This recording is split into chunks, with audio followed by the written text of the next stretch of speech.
And good evening. It's 7:30 p.m. and I'm going to call this meeting to order. This meeting of the Denville Township Board of Education is being held in accordance with the Open Public Meetings Act. Notice this meeting was provided to the Daily Record and to the Star Ledger of Morris County and has been delivered to the Township Clerk and has been posted on the bulletin board of the Board of Education office and in each of the school buildings in the district. Roll call, please. Mrs. Wagner, Here. Mr. Cass, Here. Mr. Kim, Here. Dr. Aruna Detasan, Here. Dr. Moore, Here. Mr. Anderson. Here, Mr. Capello sends his regrets for not being able to make it this evening. We do not have a need for executive session, so we'll move on to the Pledge of Allegiance. Please rise.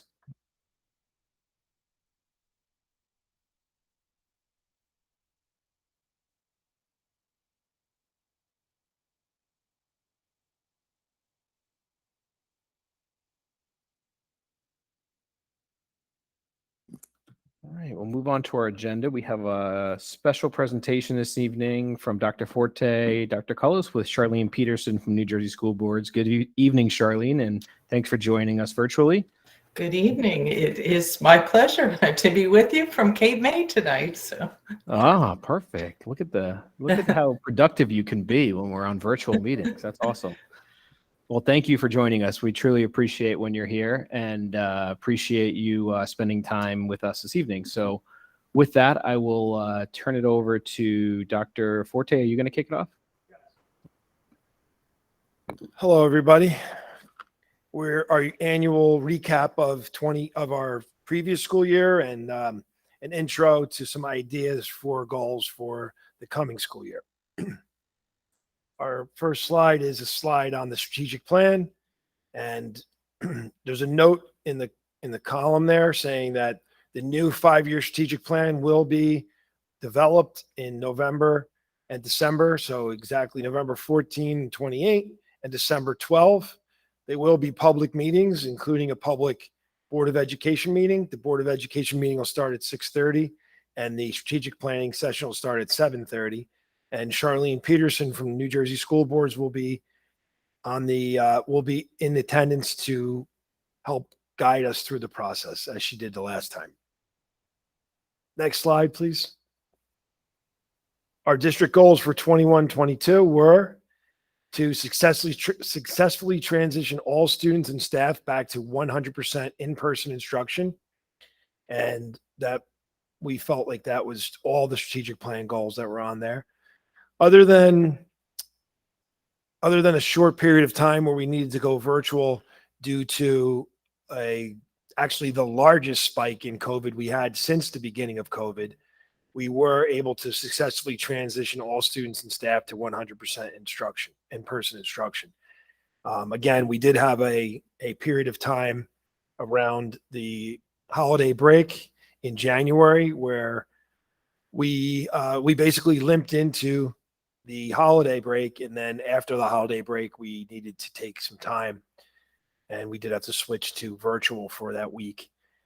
Other than that, we were able to do it. So the next goal, I'll turn over to Dr. Cullis.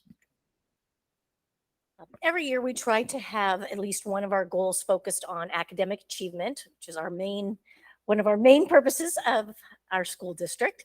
So last year's focus was on grades 5 through 8 math. And so we implemented a few different programs.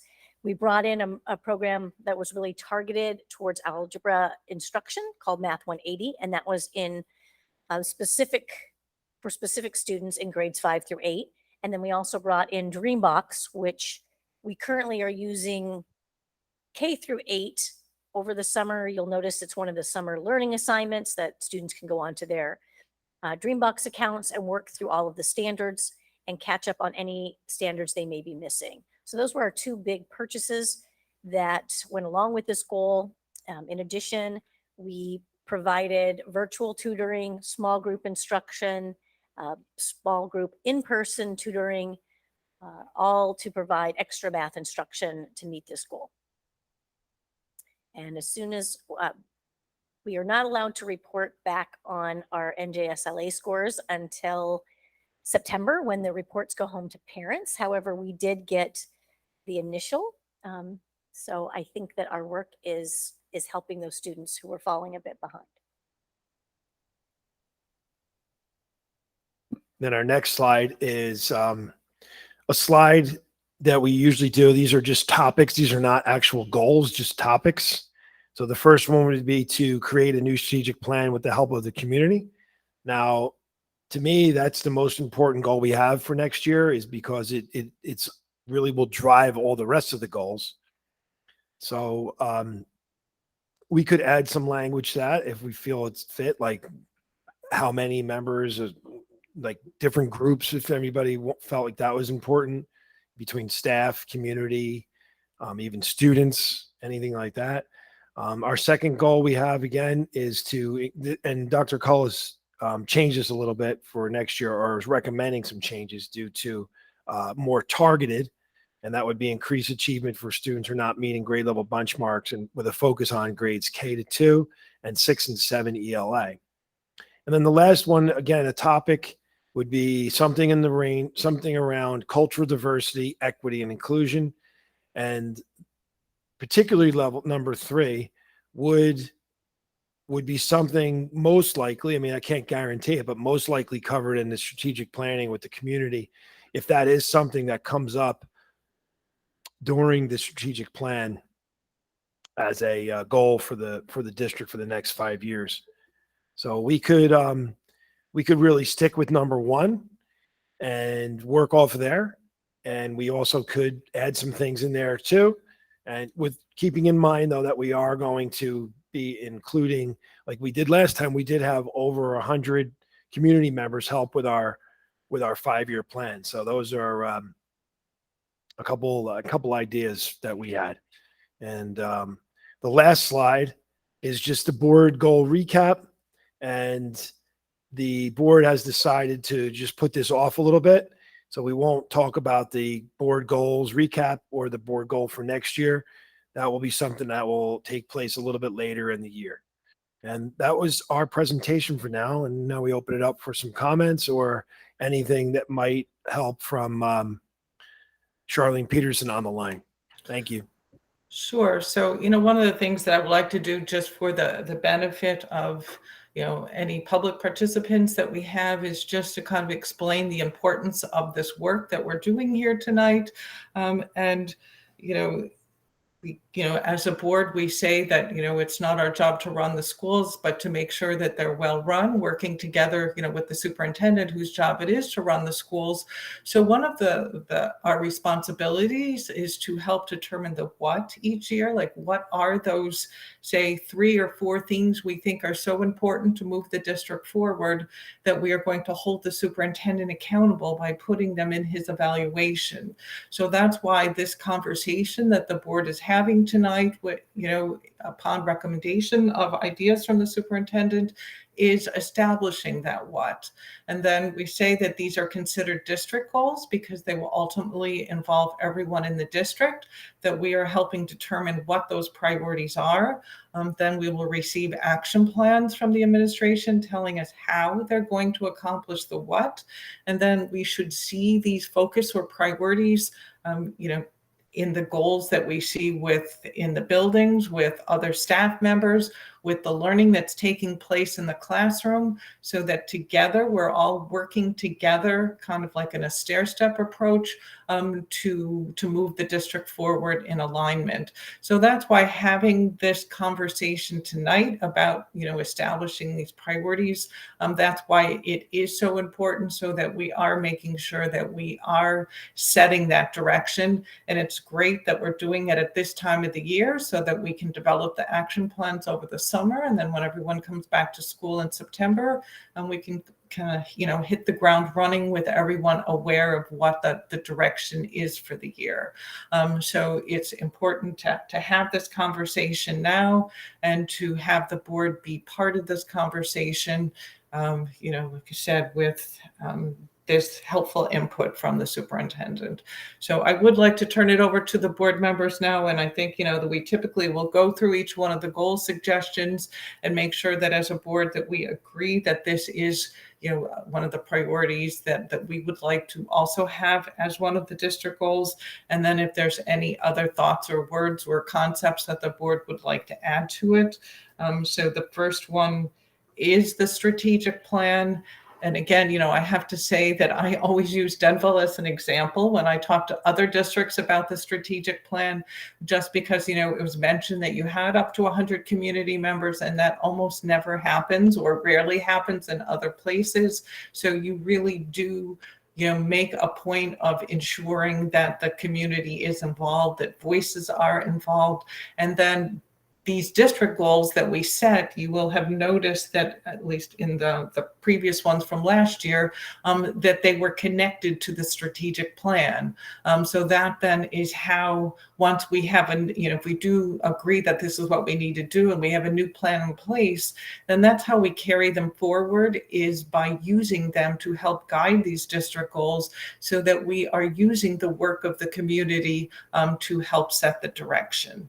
So having said that, I'll turn it over to the board to see how board members feel or think about the strategic plan, a new strategic plan as a district goal. Thank you, Charlene. Sure, absolutely. Thank you, Charlene, Dr. Forte, and Dr. Cullis. Just Mrs. Wagner had a quick question. Go ahead, please. Thank you. Charlene, if you wouldn't mind, for the benefit of the public who might be watching, and just to refresh us as board members' memories. So we have two goals. We have three goals, but the new strategic plan will be developed next year. So if people want to have the strategic goals formulate these new goals, that will be effective for the next school year. Is that right? Correct. Yes. We have reached a point that that the work in the previous strategic plan, we saw when last year's goals were listed, there were some, it looped or mentioned what strategic plan goals from the previous strategic plan it was carrying out. And as a district, the plan usually has about a 3 to 5 year lifespan. And so those districts that are conscientious about carrying it out and using it to guide their work. I mean, in your district's case, you have these great posters made up, like it really did guide the work. So we now are at a point where, where we now need a new one, that we have accomplished the things, the guidance that was provided in the previous one. And now we're at a point that, we're asking to have a new one, so that we can continue to then use the new one to guide, like you said, to guide future district goals. Thank you very much. And thanks, Laura. I think that, so when we set those goals, it was back, just looking at it right now, they were completed on March 7th of 2017, and they were particularly written with goals for 5 years. So 2017 through 2022. So therefore, now here we are in 2022, we've had or discussed as a board having that strategic planning meeting again. And for reference of folks that are in the public, either watching this live or on YouTube later, you'll know that we use those strategic goals as a mission or a vision for the district for the next 5 years. And that's everything that when we build out our district goals for annually, or anything that we're doing, really, it's focused on, are they within those strategic goals? Because that's really the vision for the community. So I think it's obviously, I appreciate that Dr. Forte brought this to the district.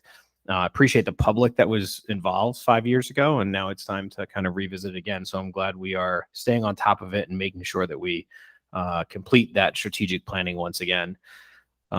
So I did want to mention, before we move on to talking about specific goals, I just wanted to revisit the board goals and recap a little bit on last year, and then talk about what our plan is for setting our goal this year. A lot of times these meetings with any goals kind of are longer meetings. So in an effort to try to break it up a little bit, I made the decision of holding off on our board self-evaluation and doing the board goal at a separate meeting. But just to recap, because I think it's important for the public to understand and for all of us to kind of look back on our goal for 2021, 2022. That goal was to be responsible fiscal stewards of the district's resources by providing for a high quality education while maintaining the tax impact, while minimizing the tax impact and planning for the long-term needs of the district. And sub bullets within that were increased understanding, usage, and appropriation of reserve accounts, strategies to minimize tax impact, and demographic study and long-term space needs. I can say with a huge amount of confidence that we accomplished that goal. It's one of the more specific goals that we've written since I've been on the board. And I think really drove a lot of what we did as a board this year. The finance committee did a phenomenal job working with the business administrator and the superintendent on minimizing the tax impact. We knew how important that was going to be this year. We've utilized reserve accounts appropriately to offset the tax impact, as well as accomplish several larger projects, including the vision of having air conditioning in all of our buildings. That was kind of a project that's ongoing right now between electrical upgrades and then obviously the cost of installing that air conditioning in every room in the district. And then finally, the demographic study, something that I know Mr. Kim was really passionate about, that we completed just recently, a few months ago, had a presentation, and I thought it was really beneficial. One of the more all-encompassing demographic studies and space needs studies that we've looked at, and certainly gave us some vision for where the town is heading from a demographics perspective, as well as our buildings and what we will need. We haven't necessarily finalized a plan on that, but I think that that's kind of our next steps. So I would say we've accomplished those goals, and obviously I would like to open it up to the board if they wanted to either add anything to that or kind of bring up anything that we need to continue to work on if there's anything we missed.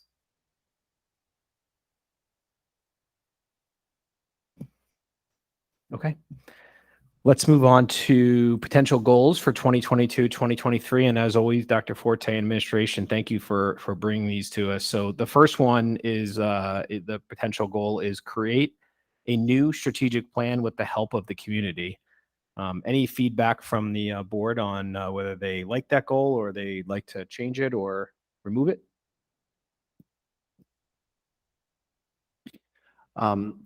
This is James. I wanted to talk about the strategic plan. First of all, before I joined the board, I actually participated in the 5-year strategic plan.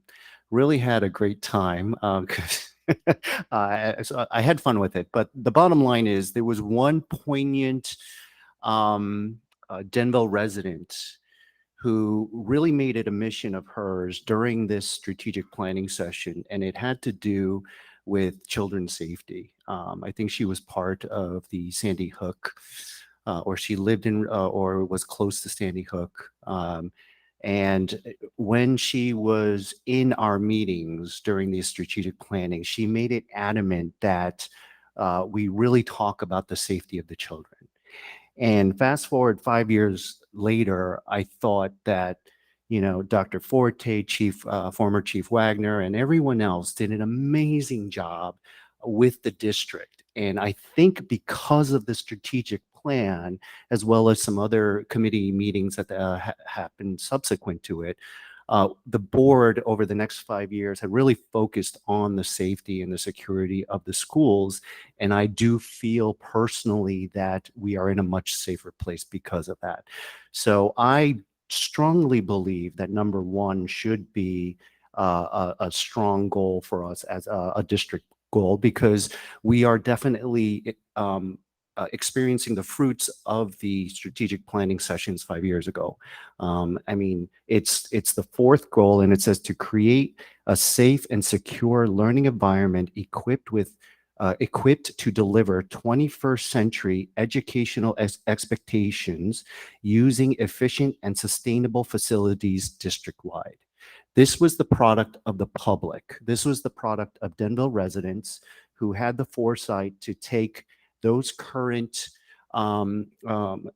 events that was happening and then utilize that to make our schools safer. And I thought the administration subsequent to that, as well as with the support of the board, did a tremendous job. Dr. Forte, you specifically, I want to thank you. So, and I thought that was a direct result of the strategic plan. So yes, I definitely am in favor of this first one as our district goal.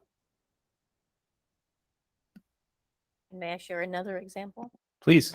So one of the other issues that came up as a community desire was that of civics. That was very present in the discussion. At the time, the town members that participated were really interested in curriculum that went beyond what the standards were in this area. So we rewrote our curriculum, included much more civics. Now, fast forward to today, as you know, as of 2022, we have to redo our curriculum to include a semester of civics. Now, we already have all of that curriculum written because we wrote it before, and now we're just readjusting it to make sure that it's in the right time frame, because they want it one consistent semester rather than over 3 years. But that was something that went beyond what the state was asking. It's something that was important to the town. We put it in. Our students have been engaging in these activities for 5 years, and now that's where the state is requiring as of this fall. So kind of already there. That was probably one of the things that I remember the most about our strategic planning was that civically minded and empathetic citizens. That was the wording that it was out of the strategic plan. So appreciate the examples of how we've used the strategic plan. For those of you that are ever looking at one of our agendas, you can see that there's a bunch of references on the agenda. Those are typically referenced back to our goals for strategic plans. So if you're seeing something that says reference 1, that's goal number 1 on our strategic plan. So we try to really encompass it in everything that we do from the board and the districts. So thank you, Dr. Collish, for that example. Anybody else want to comment on the first potential goal? Yeah, I got a few comments. Going back to the last strategic plans that we did, some board members sprinkled themselves around sitting in on some of the sessions. So a lot of citizens were questioning things that we already have been doing. So it was an opportunity for them to get filled in. And it goes back to our last meeting when we talked about the need for communications, that there's always somebody that's missing out on what's going on. But the community involvement is a real key piece of having all the stakeholders there. We have a very diversified group of school parents. We had the CEO from St. Clair's. We had just a wide range of stakeholders in the community, which are really added to a very diverse commentary at that session. So make sure we advertise it and get a good turnout again. Absolutely. Laura, it looked like you had a comment. Thank you. I think that number 1 is extremely important, as everyone has already mentioned. And Dr. Forte made an interesting comment about potentially naming some stakeholders. And I think you're right on. We had a large number and a variety of people at our last meeting, and I might be wrong, so Steve, correct me if I am, but I don't believe that we had students attend our last stakeholder meeting, and you had mentioned that. So I was wondering if you or Sandy had a suggestion for how we might be able to include them, and if so, if we can add them as a stakeholder group because they were not in our last session. There was one girl that was involved, but I don't remember if she was actually at the sessions. She was the one that designed the logo. But yeah, it sounds like we should do it. I mean, I know Makes sense. it's a little unreasonable for us to say, we want 5 students or whatever the number is, and we don't know the schedule and it'll be a later evening and their commitments. But I think that it's important that with the way that hopefully parents and, you guys will work with the teachers to find a way to include them and to get their feedback. I think that would be one stakeholder group that was not well represented at our last session. I think that's a great idea. And I can think of many avenues that we can do with the middle school students. We have a lot of very civic minded students. We have very well versed students. I think they would like to be involved. Good idea. Yeah, I think, it's a really good point, Laura. And I think the other group that we could potentially talk about is former students, right? Because as they become adults, they may look back and realize things that impacted them. So, it seems like we're heading down the road of having this as one of our goals. If we do, then I would suggest that maybe we can form a small committee, meet once or twice with the administration to just kind of help form what that strategic planning session looks like. I know Dr. Forte has a tremendous amount of ideas in his head, obviously things that worked last time, things that we want to do different this time.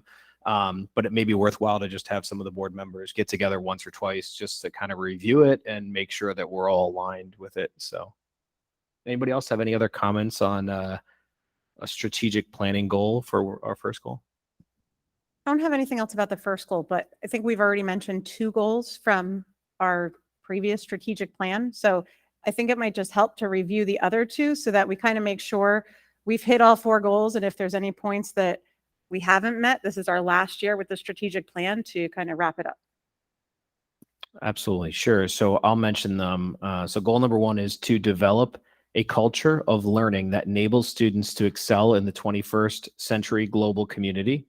Objectives underneath that goal were to create an environment of collaboration, problem solving, and creativity, infusing technology where applicable, to encourage growth in the area of student learning and staff development.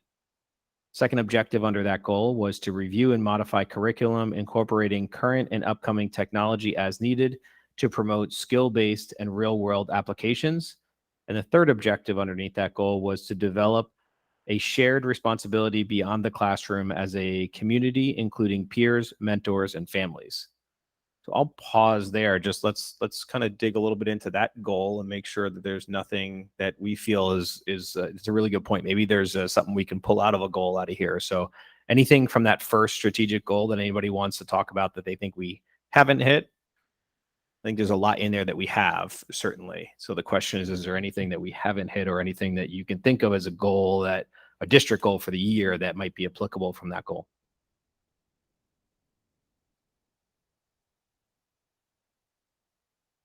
Cliff, you look like you've... These seem kind of like you can't meet these, so they don't ever end. I mean, my background kind of with research is they have to be measurable, and you have to be able to assess them. I don't know how you do that with some of these, so it's a little hard for me to say that any of these were checked off. I mean, I don't even know how you could do that.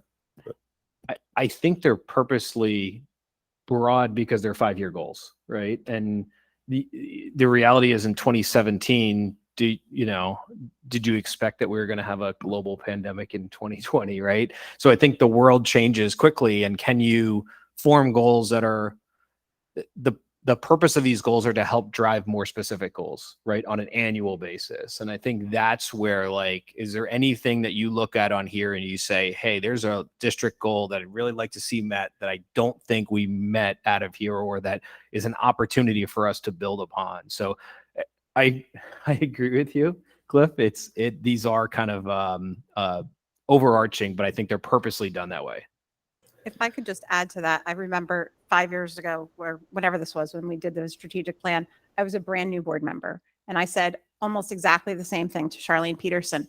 And Charlene, I'm going to put you a little bit on the spot and ask you if, I'm sure you've had this question from board members many, many times over. So if you could just kind of break down for us and to refresh our memories as well as the public, kind of how, and Cliff's right, these are not measurable goals from year to year, but if you could explain briefly the process of how you take that 5-year plan and break it down into measurable goals annually. Sure, I'd be happy to. So, and it's not even only measurable goals annually, but it's also putting a plan together that has measurable components to it. So the goals are, as we said, kind of big, broad statements that have to be in effect for 5 years. But then from those goals, action plans are written. And typically the action plans are like, what are the steps we're going to do to accomplish these over the 5 years? What kind of resources do we need? What kind of a timeline is there? And then most importantly, what are the indicators of success? So there's where that measurable piece comes in. And then, as was just mentioned, then we take those goals and then we also kind of make them come alive and use them to guide the work. Then when we set these district goals, like let's say we did move forward with the strategic plan next year, when we would be having this conversation, the conversation would be looking then at the strategic plan goals and saying, what things of those goals are we going to focus on for this year, recognizing that it's a 5-year plan. So that's how, as a district, you make that strategic plan come to life. And it's not just a document that sits on a shelf, but actually is a document that guides the work of the district by using it then as the basis in the formulation of these annual district goals, then which also do have action plans and measurable pieces to them as well. So as it was said, the goals are setting the big direction.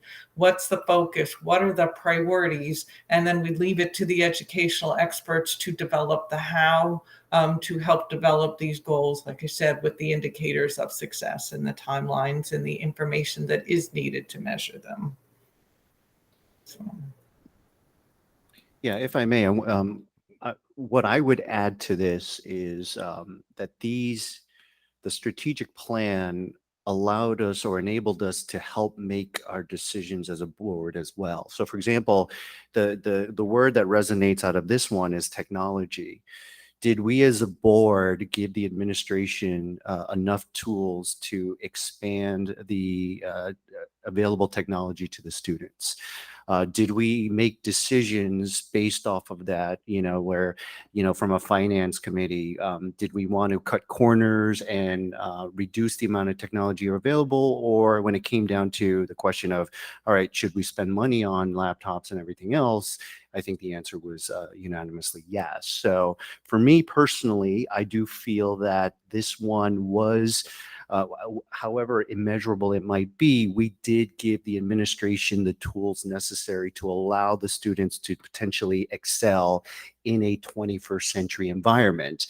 And the best case scenario was the ability to have all the children with laptops and the technology to have school sessions from home during COVID, right? And so, and if there was no Wi-Fi or internet available, Dr. Forte made sure that those students had that available as well. So I think that for me, maybe there were no specific district goals that we set, but it helped guide us with our decisions and, and from a fiscal standpoint as well, so.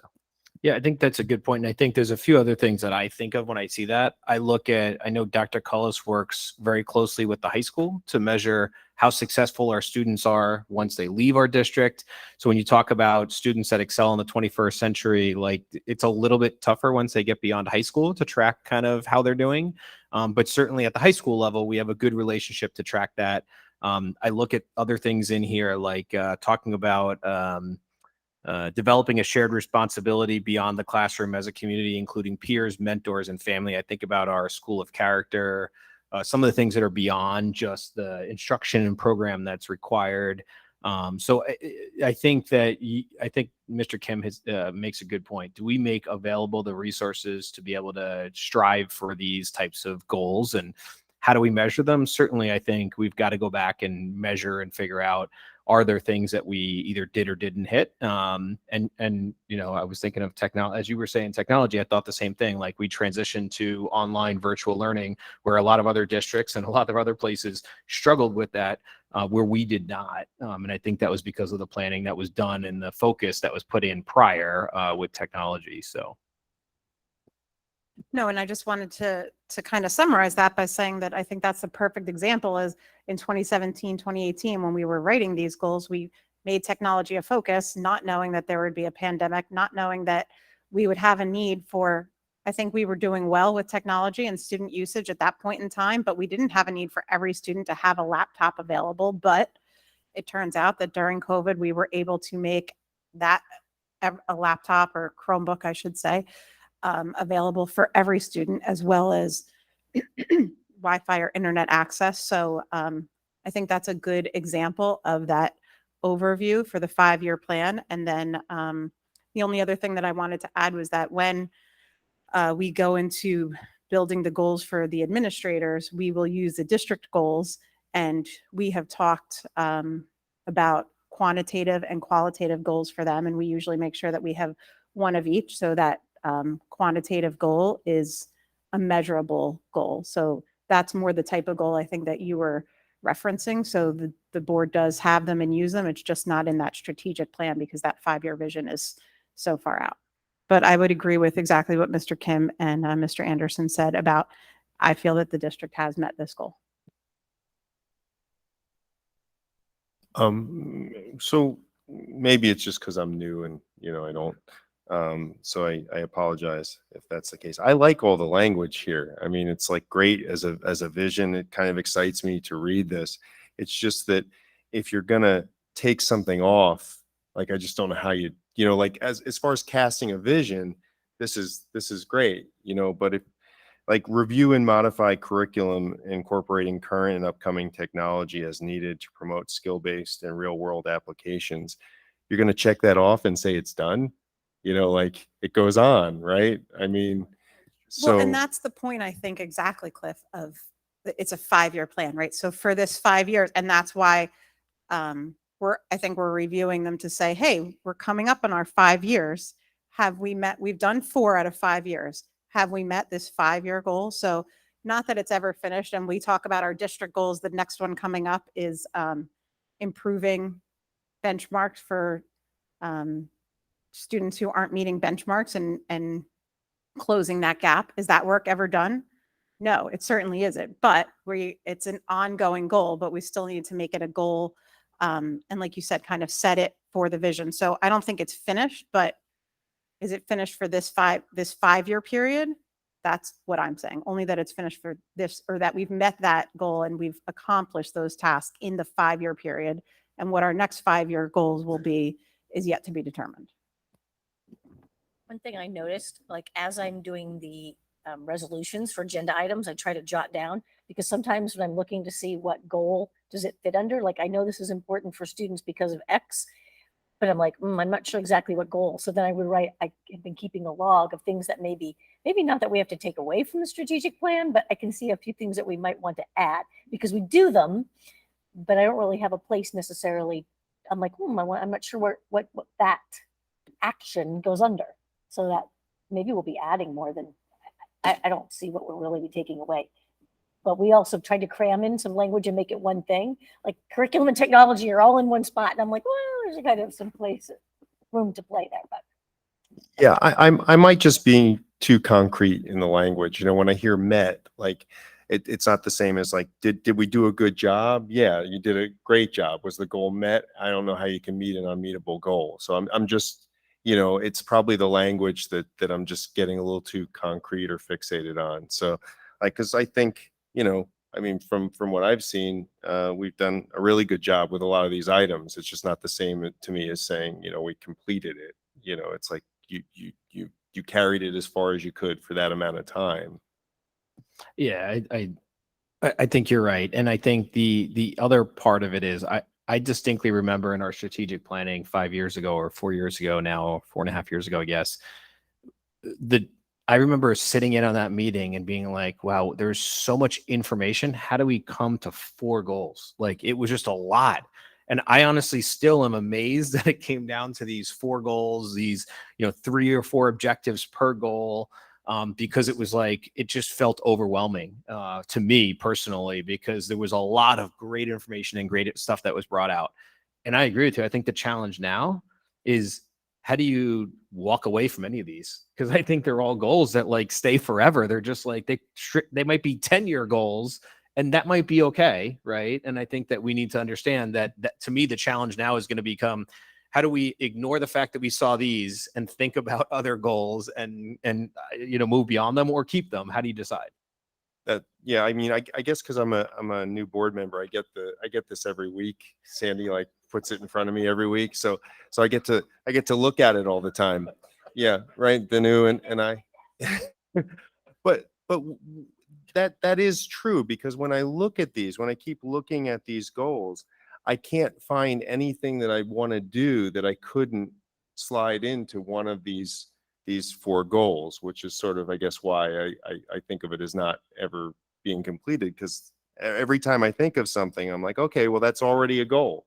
It's not it's not a plan. Some of the specifics aren't ironed out. The assessments aren't in place, but it's already part of the vision. So It's more of a vision than a goal, right? I mean, I think you're right. I think that's the right terminology because there's not a plan for each one of these goals. There's plans for our district goals on an annual basis, but not for the strategic. I mean, the objectives are the closest thing we get to a plan, but that's really just to give a little bit more direction, a little bit more concrete, kind of what we're trying to get at, or some of the information that was brought out. Social emotional learning is listed in one of these, right? So I think that's what sorry, Laura. The other thing I was going to say is I think that over the years, I think we've talked about goals so often as a board that we've also learned that there's things that the district or the administration will continue to do regardless of it's a goal. So I agree with you that while there's nothing within our current 5-year plan that we want to remove, it might not need to be the focus anymore. So that might be a helpful way to look at it where, and I don't know that I even agree with this statement, but I'm going to use it as an example, is that, security was a huge focus for our strategic plan. That's something that I think I can comfortably say, looking at this board and this administrative team, that will continue to be a focus. Do we need to make it a strategic goal in our next 5-year plan? I'm not sure. That's for the community to determine, right? But even if we don't make that a goal, I feel very confident that it will still be something that the district focuses on and moves forward with. So not checking it off that it's done and it's complete. They'll still be focusing on security and keeping that at the level that we have it right now. However, there might be some new things that come up that the community brings up that we want to shift focus towards that maybe we weren't focused on the past 5 years. I think that's actually, Dr. Forte and I were talking before the meeting, and I think that even our district goals on an annual basis, the administration's going to do them anyway, right? I mean, but it's correct. And I think that though the focus for us really needs to be, these are things that are so important to the board and the administration and the public that we want to get reported back to them on a regular basis, because we get action plans, we get reported back. So we really do follow exactly what's going on with them. So yes, they're like, for instance, when I look at the benchmark ones, I literally said to Dr. Forte, do we need to continue to put that on every year? Now, Dr. Cullis then says, and she's 100% right, it's the most important thing we do is instruction and program and education of our students. So it needs to be a focus. So she's right. And she changes my mind every time when I think about, do we really need to do it? Because I know she's going to do it. I know Dr. Forte is going to do it. I know our staff are going to do it on a daily basis. That's what they're automatically going to do. But it's got to be important for us to focus on a few individual things that we really kind of hone in on that we want to keep track of. So let me move on to the second goal in the strategic plan, and then we can kind of just talk about it, make sure, I don't know which way to go, but I'll go to this one next. Provide a rich learning environment based on the New Jersey standards that will challenge students at all levels with a standardized system to measure growth. Objectives under there, objective number 1 was to continue to provide comprehensive and challenging curriculum by differentiating academic opportunities. Objective number 2 is to implement student-centered approaches to learning using unique delivery methods to address a variety of learning styles. Objective number 3 was to expand implementation of and infuse technologies to increase student learning. And the final objective under that goal was to maintain effective, growth-oriented professional development. Any comments on either things that you feel like we've accomplished well in there, or more importantly, things that we may find as an opportunity for a goal?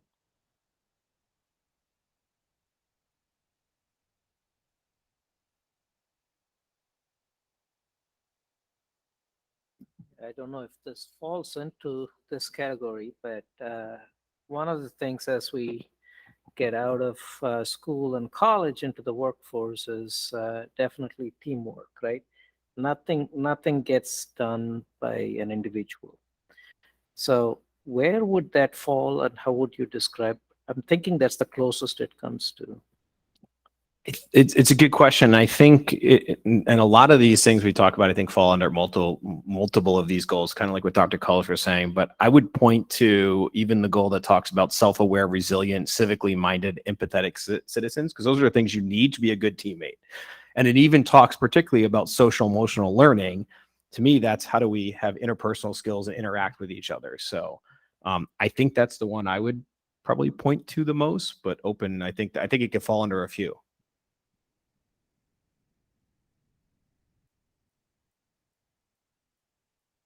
And let me move on to that goal because we can talk through it too. Create an environment that fosters self-aware, resilient, civically minded, and empathetic citizens. Objectives underneath that goal are: number one, promote global citizenship in our students.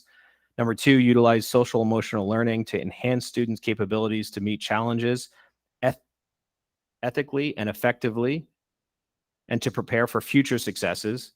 Number three, to meet the needs of the whole child by providing an inclusive and enriching learning environment that encourages students to discover and develop their unique talents and abilities. And the final is to foster a community of growth mindset learners that recognize that intelligence and talent can be developed through their hard work, persistence, and dedication. Any comments that anybody wants to make on that one?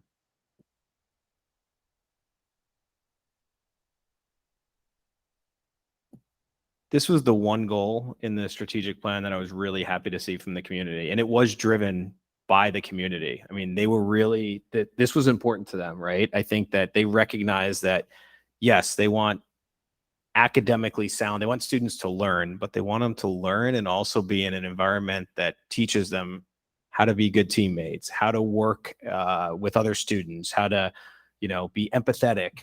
And this is an area I think we've really strived with in the last 5 years. When you think about the schools of character awards that we've gotten, the social emotional learning we brought into the district, I think that, obviously we'll talk about as we get into the strategic planning, but this is actually one that I brought up to Dr. Forte when I looked at the potential goals.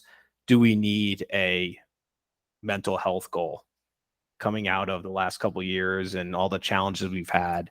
Is there another goal that we need to be really specific on to support the emotional health of our students?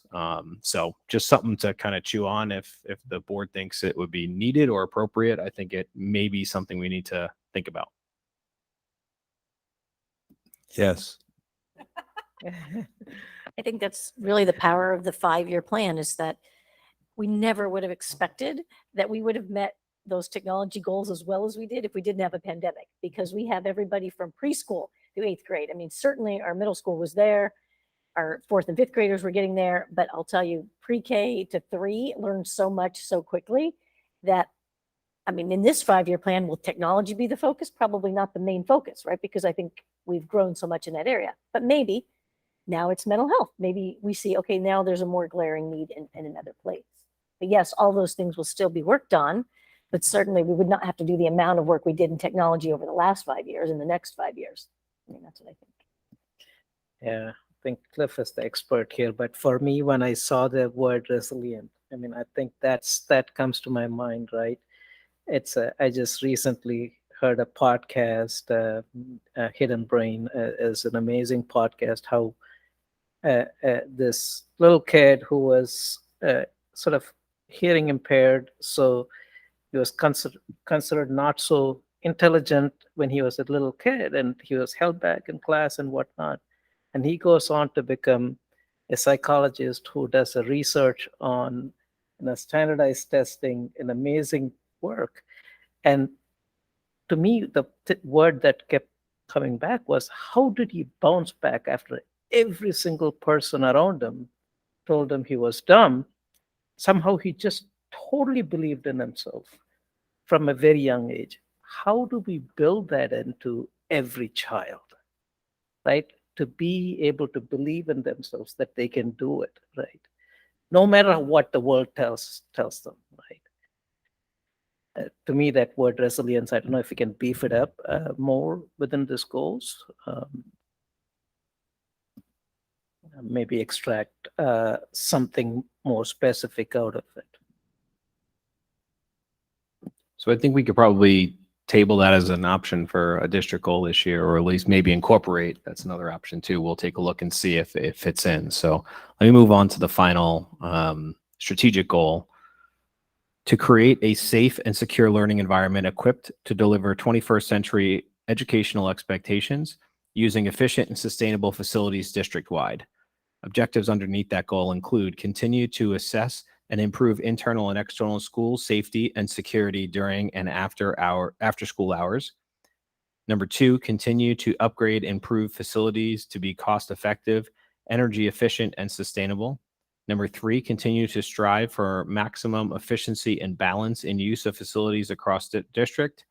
And the final objective is to continue to address maintenance needs when enhancing existing facilities and planning for the elimination of the use of rentals and substandard instructional space. Any comments? Mr. Cass, would you like to comment on this one? This might be the I Mr. am slightly Cass. familiar with it.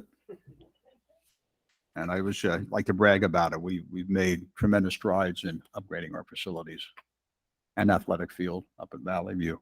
So, and as we use the words continue on all 4 items there, a lot of these goals are just, it's a work in progress. And when Barbara DeLuna was here, she said, well, number 30 on the list ended up at number in the top 10 and got done. And then whatever it is, 5, 10, 15 years later, it goes back on the list on the top. It'll go down the bottom. So it's never ending. I'm sure people will be here a couple of 100 years from now, hopefully, talking about the same thing with the facilities, that you have to stay on top of them.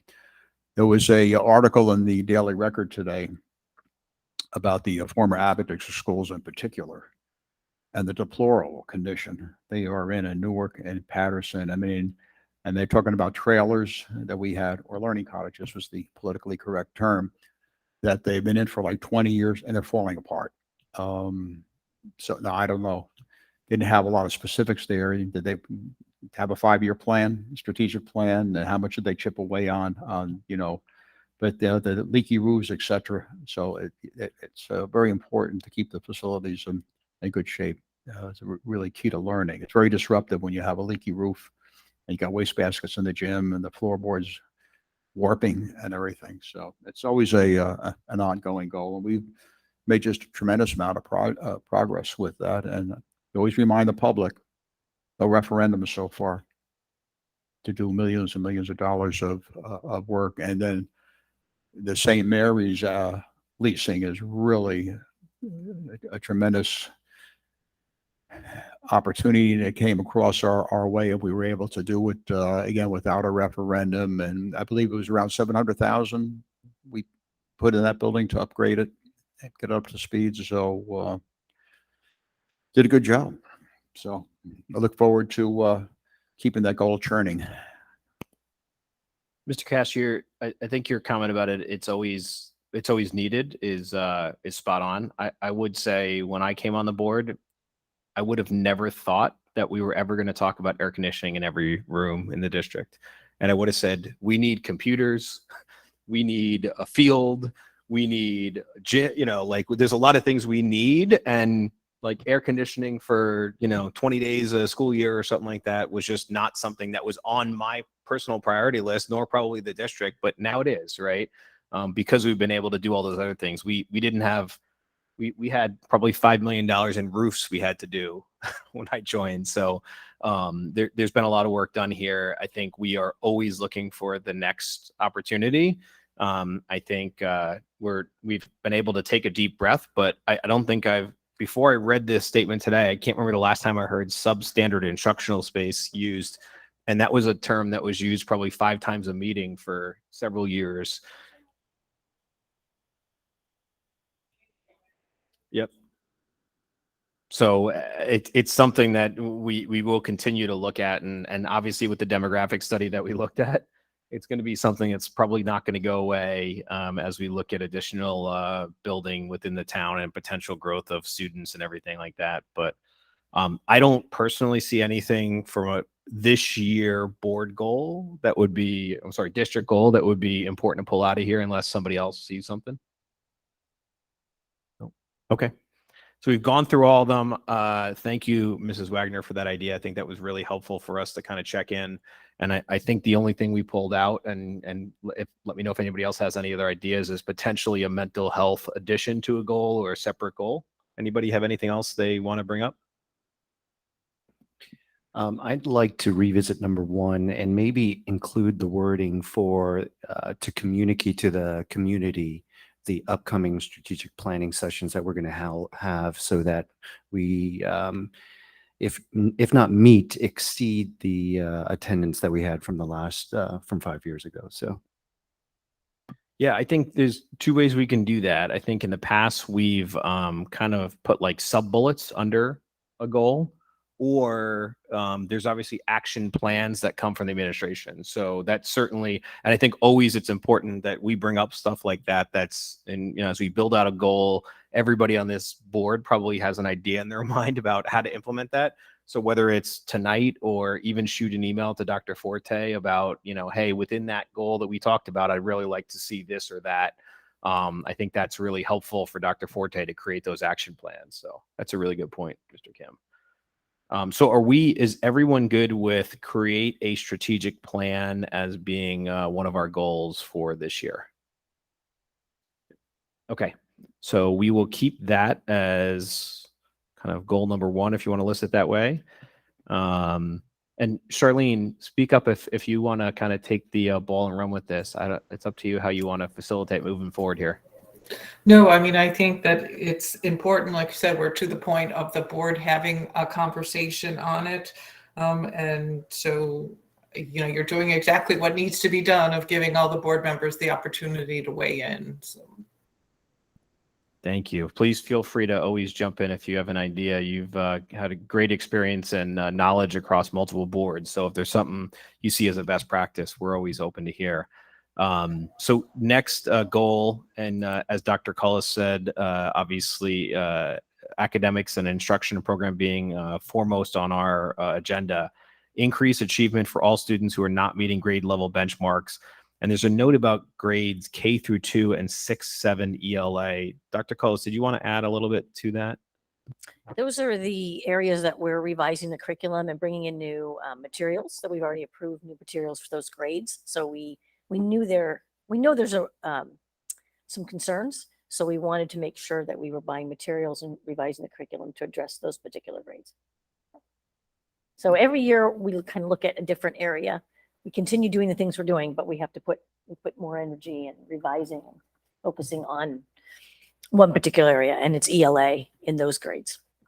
Okay. Anybody from the board have any questions, comments, agree, disagree with that goal?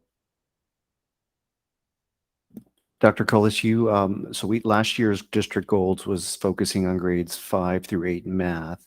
Do you think that the tools that you put in place or the curriculum you have in place is enough to continue for another year, or should we carry that over also for district goal for this year?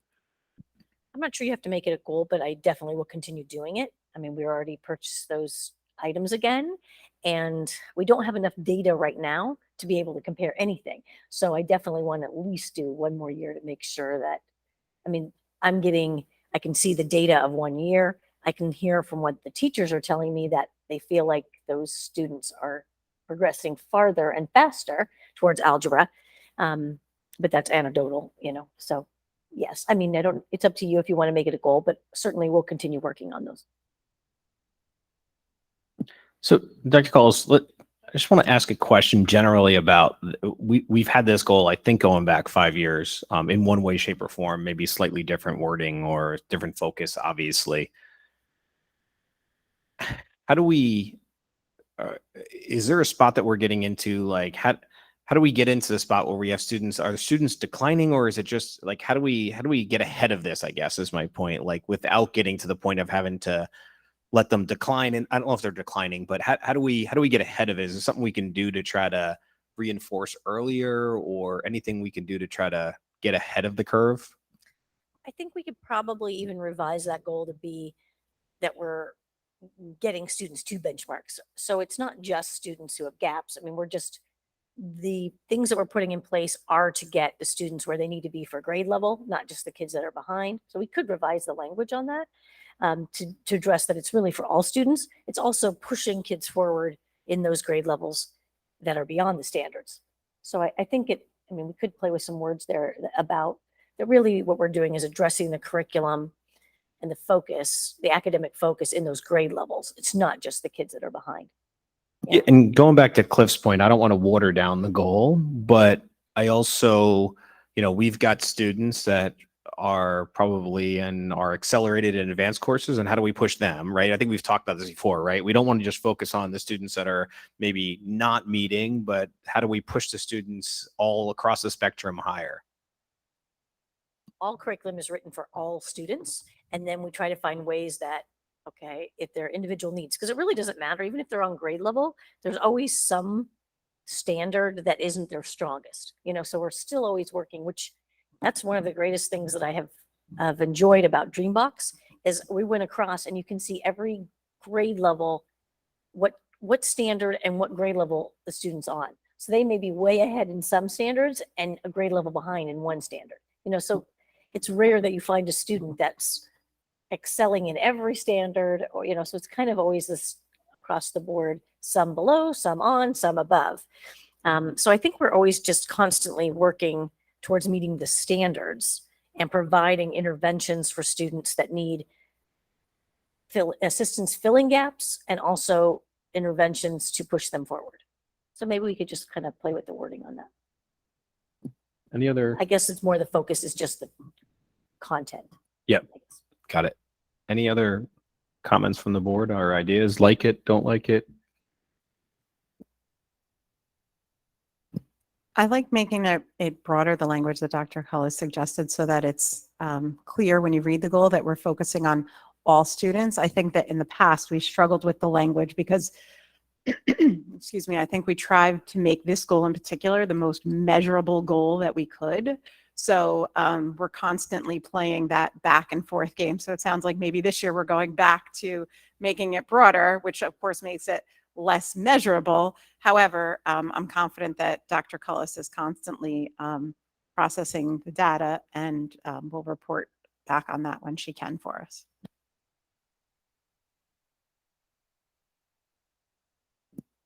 Does that give Dr. Forte, Dr. Cullis enough to kind of build out a goal from there? Okay.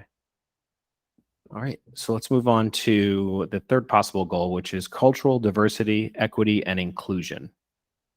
Thoughts on this one? The only thing I want to say, I don't really have any specific thoughts on number 3, but I think at this point, I think we've all identified that number 1 and number 2 are must-have goals for the district for the year. So then I think it's time for us to look at how many goals do we want to have? Before now, we've discussed mental health, and I don't know if there's any other things that haven't come up yet tonight that we want to add, but I think now is the time to talk about anything else and then kind of whittle it down. So obviously number 3 is certainly a potential. I would think that mental health is something that we want to throw out there as a potential goal. And then are we happy with 3? Do we want, do we feel strongly about this potential number 3 and mental health that we want 4 goals? So again, how many goals do we really want to have in 1 year? And I think that number 3 could include, because there's no language really there yet, the mental health piece too. So I think that is really the encompassing piece that students, their mental health in a social setting, right? That there's a lot of issues that go with that. So it could go under that goal since there's not really, it's just a very broad category. And I went back just quickly to look on our webpage to look. So it looks like 17, 18, 18, 19, I think even 19, 20, we had like mostly 4 goals, sometimes 3. We've whittled that down the last couple of years because there's certain things that have been super important, right? I think 2020, 2021 was about obviously the pandemic. And then the last year has been really about getting the students back in. So I think we've really wanted to allow the administration to focus on some more specific goals, but 3 to 4 is where my mind's at. I think the more specific you are, the better. At the same time, let's also remember that we've whittled down some of we've eliminated merit goals for some of our administrators. So it allows them some additional time to probably focus on some of this. These are things that the administration is going to do. My only comment on this one specific goal, and I'm okay with 3 or 4, is my comment on it. I don't know if Dr. Forte has any opinion on that. No, I think we could either build the mental health piece into number 3, or we can have 3 and 4. Either way, I think it's fine. Do you feel the same way, Sandy? board could build it either way, right? Because we were trying to think of it as an SEL goal, and we're like, okay, what are the SEL topics that we're talking about? And definitely mental health is embedded in there and should be blatantly said in there. We certainly can put it right in there because that is really important. Charlene, can I ask you what do you see from other districts as far as number of district goals? So we're talking maybe 3 or 4. Is there kind of a sweet spot that you see amongst other districts? That would be it. I mean, we definitely recommend that districts, like our tool even only goes up to 5, our evaluation tool, because we think that's too many. And it's very rare that a district has 5 goals. So 3 to 4 is where most are. And it's for the reasons you just, mentioned before, of just making sure that you're really focusing on those things that are absolutely the most important, because when we start adding too many different areas to focus on, we're diluting the areas that really need that important focus. So to stay at 3 and 4 would be ideal. Thank you. I personally think that, and I think we obviously have to get some wording around number 3, because that was the only comment I was going to make, is it's words right now. We need to kind of figure out some wording for that, or at least maybe push that back to Dr. Forte and see if he has some suggestions. But I personally feel like cultural diversity, equity, and inclusion, and social, the mental health portion, they're both so important. I think we should have 2 specific goals, meaning push it out to 4 goals this year. I think when you think about goals, thinking back to what Cliff had mentioned, SMART goals, the first thing is specific. I think if we add in social emotional learning into cultural diversity, equity, and inclusion, it's kind of like, well, you just shove those together to try to make 3 goals instead of 4. So I think they're both really important this year. I think, and I don't look at the other goals and think we can pull anything off. I mean, strategic plan, we all agree is important. The increased achievement or the academic goal, I think, is extremely important. That's the most important thing we do. And the other 2 are just so important right now. I don't see any way to avoid putting them as separate goals, but I'm open to ideas or suggestions if anybody has any. When I looked at the strategic plans here, number 3, the goal says create an environment that fosters self-aware, resilient, civically minded, empathetic citizens. That to me, cultural diversity, equity, and inclusion would be part of that. I could debate it either way, where it should be a standalone goal, but I think, promote global citizenship in our students is very broad based and encompassing of a lot of things.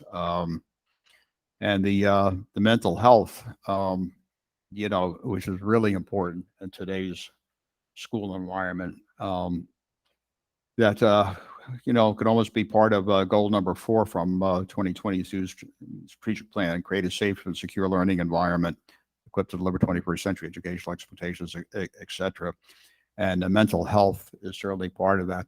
And we also, we're just not starting to talk about this. We've been talking about this for years, and we've already done a lot with counseling and professional people on staff and professional people on hand, vendors, if you will, counselors on call, and we have the hookup with St. Clair's and everything. So we've made great strides with mental health, and there's more to do. And the way the country is today and the world is today, probably something that's got to be on the radar screen all the time, every year.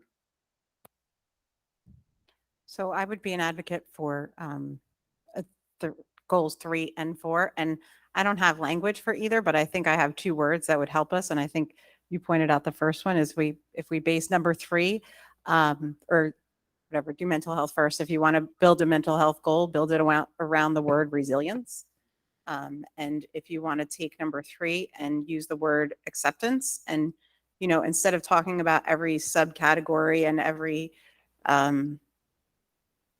group, it's just teaching acceptance. And, if you can build 2 goals around those 2 words, that's my recommendation for both of those categories.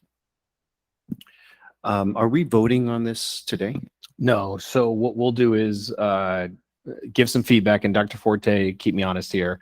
We'll give some feedback on what the board feels, and then usually Dr. Forte will take that back, come up with some specific wording. We can help if we've got some ideas, but otherwise, usually Dr. Forte comes up with some good wording, run it by the board, and then we'll vote on it usually at the next meeting. Or when is that usually voted on? Yes, well, typically we do this in July and then vote out in August, but now we're in June, so it'll probably still be August. It could be July, but it might be August. So we've still got a little bit of time. We can talk about it either in committee or even at the next board meeting. That gives us another kind of meeting to talk about it, to tweak if there's any ideas or suggestions. We are not voting on this tonight. So Fantastic. I am in favor of 4 as well. I do think the mental health portion is just as important. I agree.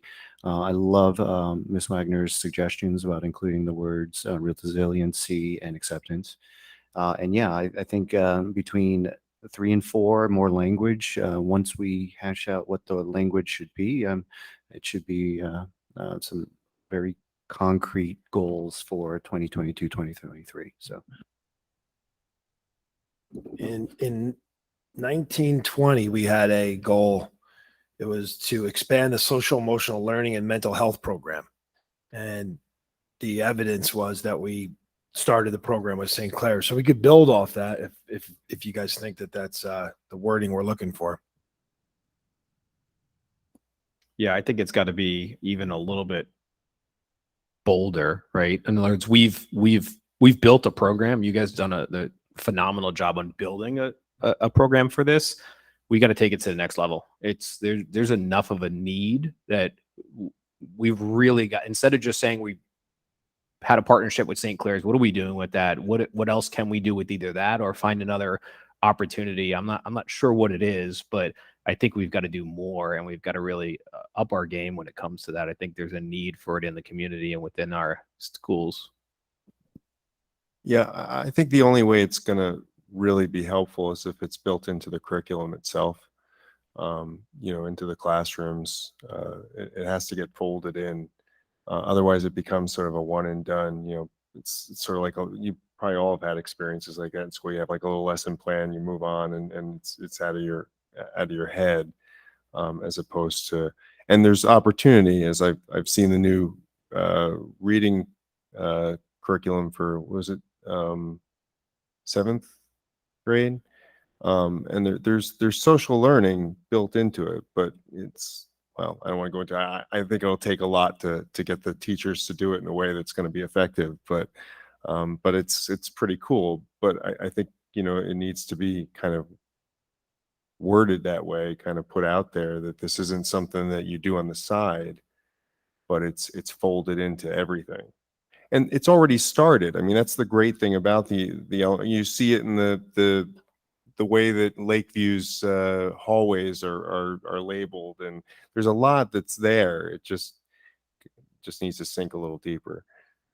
And I think from a board perspective, Cliff, we were glad when you joined the board, because this has been a conversation the board members have had prior to you sitting on the board, was that we wanted to do more, but we're not mental health care professionals, and we don't know, like Mike said, we want to do more and we need to step up our game, but we as a board don't know how to direct the administration to do so. So I think we'll be leaning on you as a board heavily for that direction.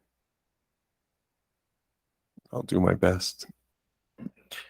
For me, I think part of it has to do with training the staff and whether or not there's any form of recognition that they can, learn. I mean, so is there opportunities where we can further develop the staff where they are more sensitive to it, or they have the tools necessary to recognize any challenges that students might have emotionally? Again, this is assuming, or for me, this is assuming that there's currently not a lot of training being done. So if there is, then then I just simply need to be enlightened. But if there isn't, then is there research that could be done, or is there training that could be given to the staff so that they have more tools to, one, recognize, and two, if not assist, maybe help the parents and the child by assigning them the appropriate tools or the professionals that might be needed. So at least those are my thoughts. Yes, we have been engaging in the last 2 years, significant PD, and we actually have a relationship with a group called Welcoming Schools for the next 3 years. And we just got the grant.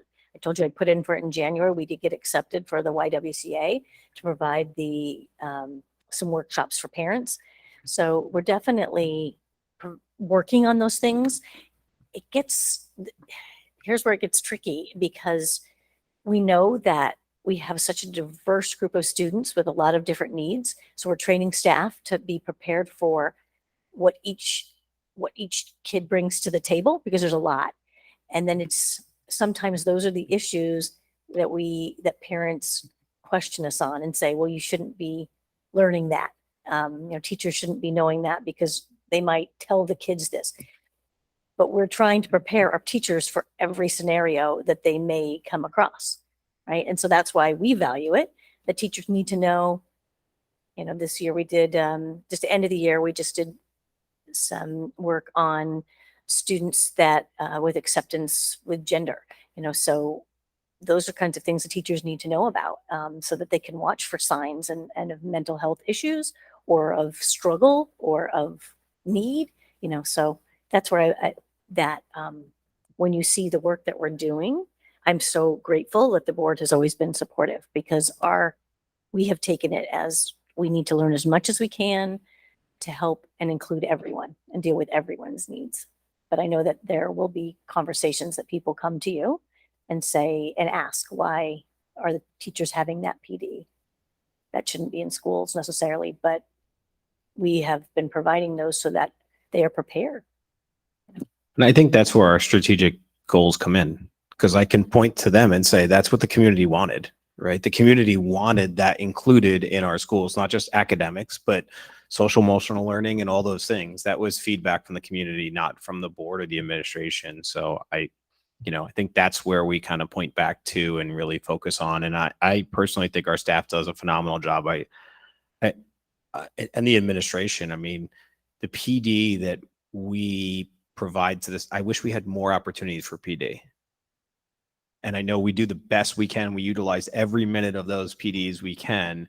But I think that is really, listen, our staff is, and correct me if I'm wrong, but their classes in education in college and everything has been not focused on some of these things. That's not been a focus there, that if we can help them build out how they can support our students both beyond the academics and really to the point of social emotional learning, or supporting them in cultural diversity, things like that.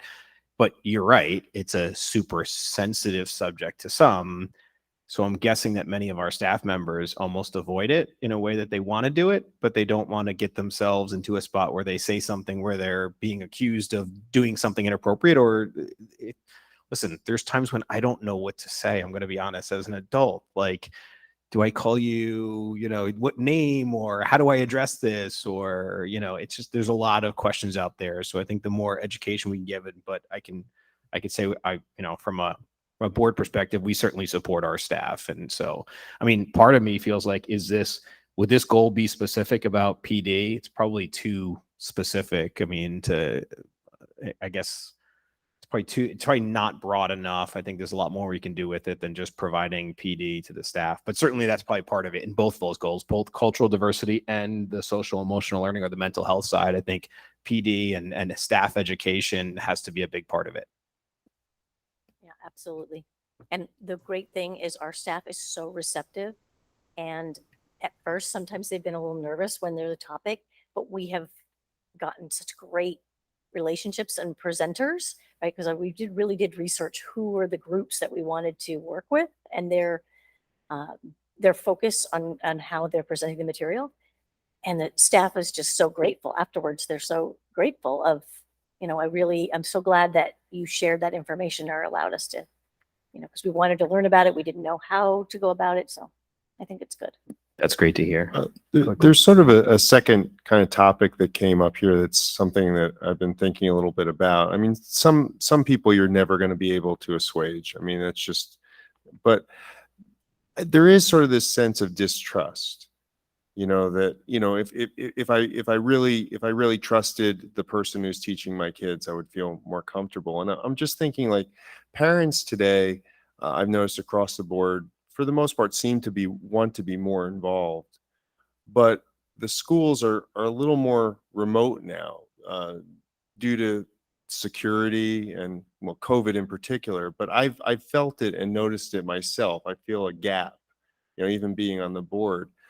And I'm just wondering, maybe this is part of that communications, but there may be an answer in there that's even beyond just saying, this is what the community came up with, but a way to really try and build a little bit more of a connection, to feel more connected. I I had to kind of fight just to get into my son's camp, to kind of see, it was like so it's harder to see where our kids are at. And, I have a younger kid, maybe, as they get older, you kind of forget, but, there's still a little kind of like mother henish stuff going on. And it's harder to feel that kind of connection. And I do think the staff is wonderful. And if there was some way to kind of work on that. And again, I also recognize I don't want to put more burden on the staff, because a burnt out teacher isn't good for anybody, or burnt outs, and I get that. So I don't know what the answer is. I think it would take some creativity, but I think that there's something there, because I've heard it from other parents too, this sort of feeling like the school is an island somewhere off in the distance. So my words, not theirs. I waxing a little poetic, apologize. It's actually interesting you say that you feel like the public wants to get more involved, because sometimes I feel like they wish they were, right? And right, I feel like sometimes it's hard to get them to come out, right? There's got to be an engagement from some side or the other, right? It's got to be meet in the middle. The staff, and I think our staff wants to do more, but obviously, what can they do? And then I think the public, sometimes it's like, even like open house, like even back to school night, sometimes I'm like, wow, how do people not come to it? Like, this is an environment. But I think some of that is those assessments that, again, from that communications person's side, is some of these things just they don't work for a reason. There's a timing issue. People work longer hours now, multiple kids. We've struggled to get to places because we have 2 young kids. It's always a split, and sometimes we look at the times for things. I'm not necessarily saying the school, but just in general, it's like, oh, like how do we even do this? Or why is it at that time? So I don't know that, again, there's reasons behind it. And I think that with some creativity, maybe some more, but this may all come out in the community too. It would be exciting if it did. So I don't know if I'm jumping the gun. I don't know where these things fall, but.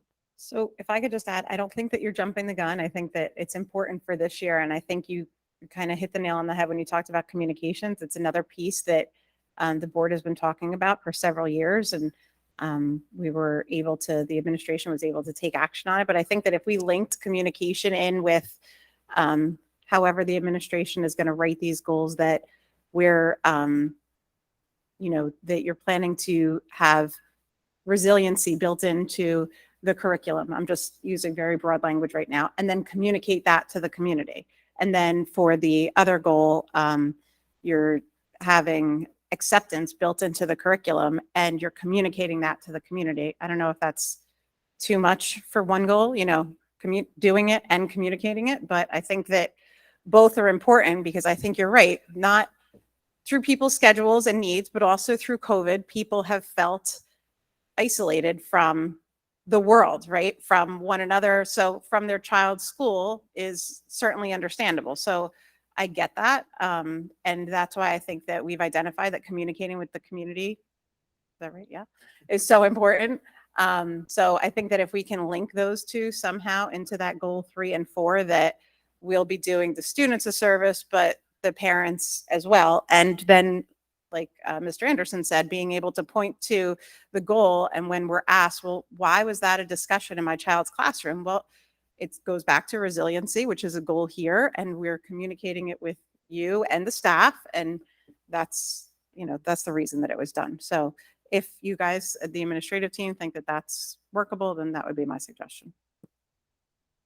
Yeah. And I think, Cliff, you actually bring up a good point as I'm sitting here thinking there's a lot of things that we did pre-COVID that we can start bringing back, right? We used to bring people in, like, I know math was a big push, right? So come in and talk to your elementary students class about how math is important in your profession, whatever it might be, right? And we had chefs that came in and talked, and other professions that came in. So I think there's as I'm thinking, it's about diversifying all the different things, right? There's things during the evening, there's things during the day, there's things that are fun, there's things that are so.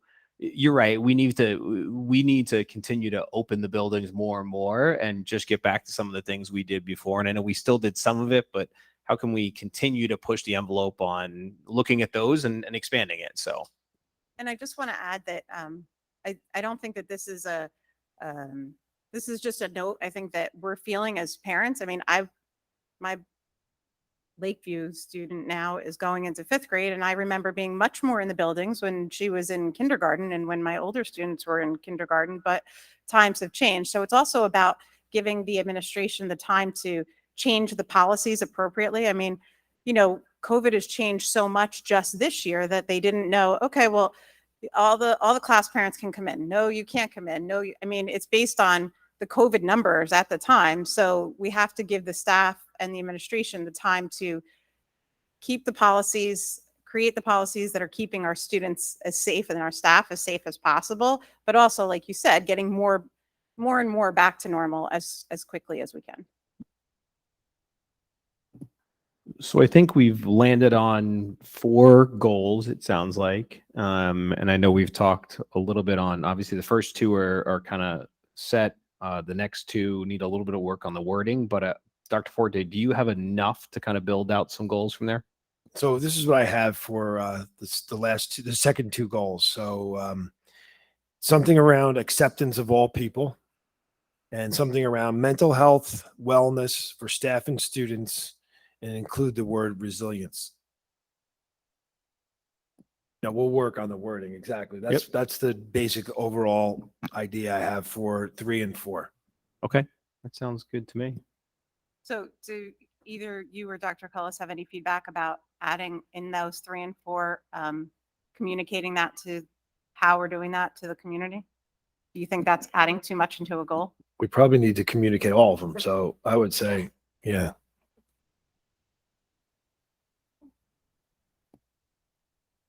Charlene, did you have any other feedback? No, I think, that we're kind of wrapping it up here at a good point. At one point, I was getting a little worried, maybe from the board perspective, that we were delving a little bit into the how. And sometimes we have to make sure that we're, keeping our focus on kind of that bigger picture in the what. But I think as we're wrapping it up here, I think that that the board did that kind of set the what of the direction of the 4 different areas. So. Good. Well, thank you, Charlene. I appreciate it. I think we're good on this section. Anybody have anything else on the goal setting they wanted to bring up before we move on? Can we just make a note for strategic goals that there were some things mentioned tonight that we should keep in our minds for when we go to set strategic goals, like future space needs, mental health and potential measurement of that goal, and ongoing facility and security are things that we all touched upon tonight that really fall under not this year's goals, but strategic goals.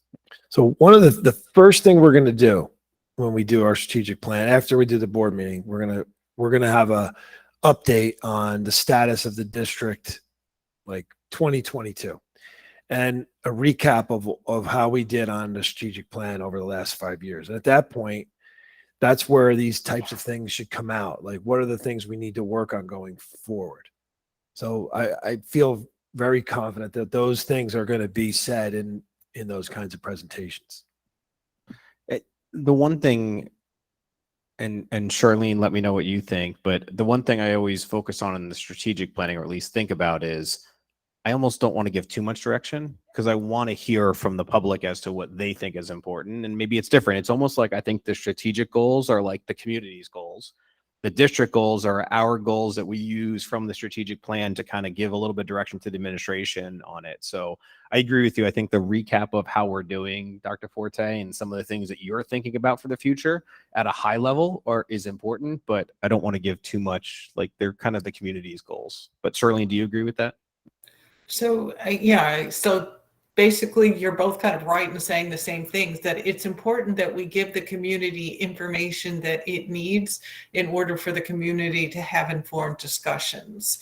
So So it's important they have that information, but it not be directive and say like, we think it should be this and we think it should be that, but we want to give you information so that when you have conversations, they can be informed conversations about, where you think we've been and where you think we need to go. So. Perfect. Okay. But thank you, Laura. It's a really good point, and I think we can probably encompass both of those. So, okay.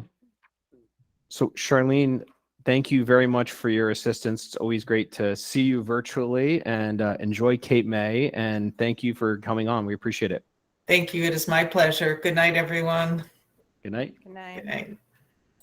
And we'll move on. So at our July 18th meeting, we will have a presentation on our 2021-2022 full year HIB SSDS presentation from Dr. Forte.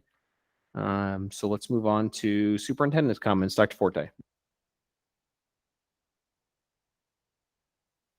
Okay, 1 second.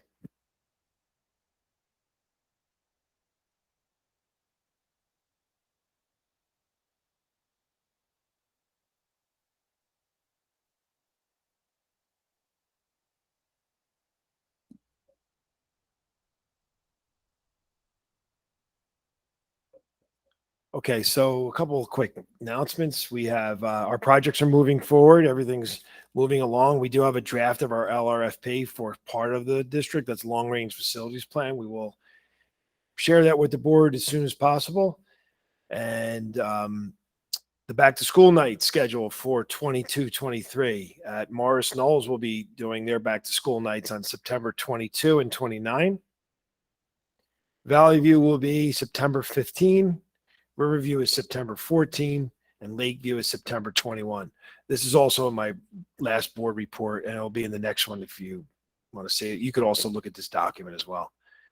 And some of our orientations, we have our new staff orientation will be August 22 to 24.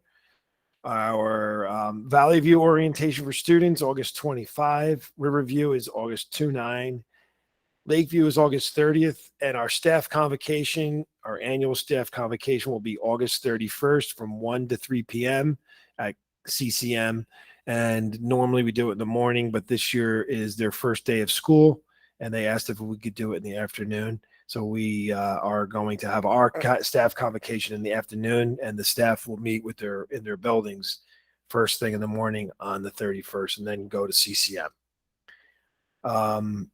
We also had there was an article in the Daily Record this past week about our, what are those rooms? Sensory rooms, sorry. The sensory rooms that we're very proud of in our district.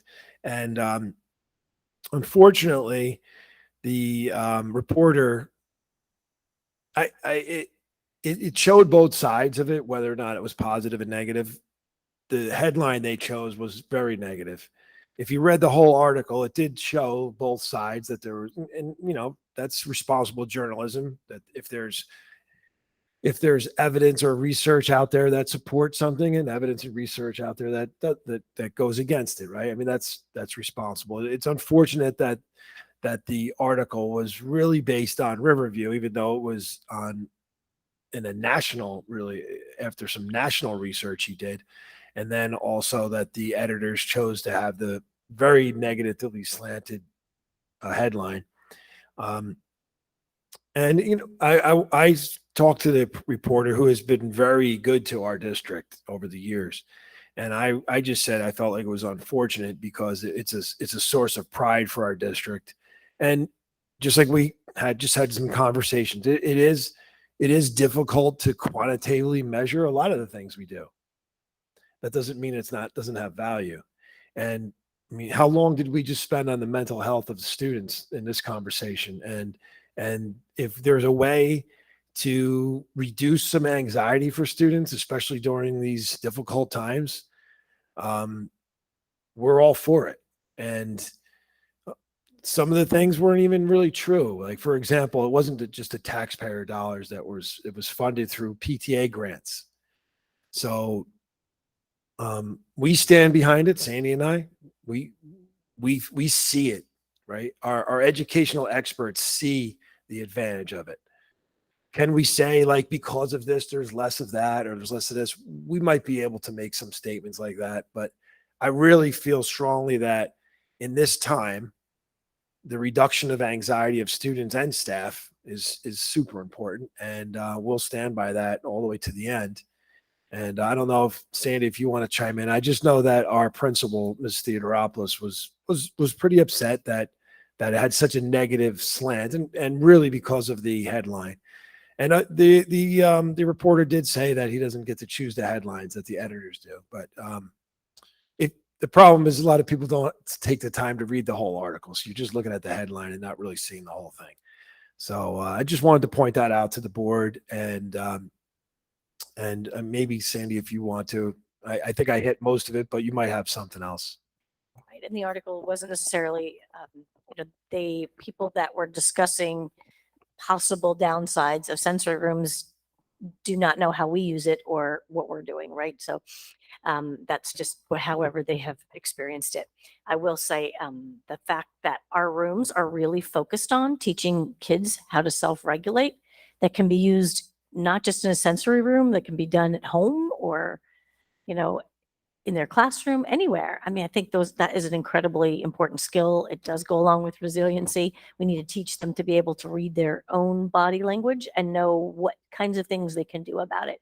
So I think it's incredibly important, and it's very valuable. And we have seen anecdotal evidence from parents and everyone that are just really happy with what they have seen and how they have seen their children grow.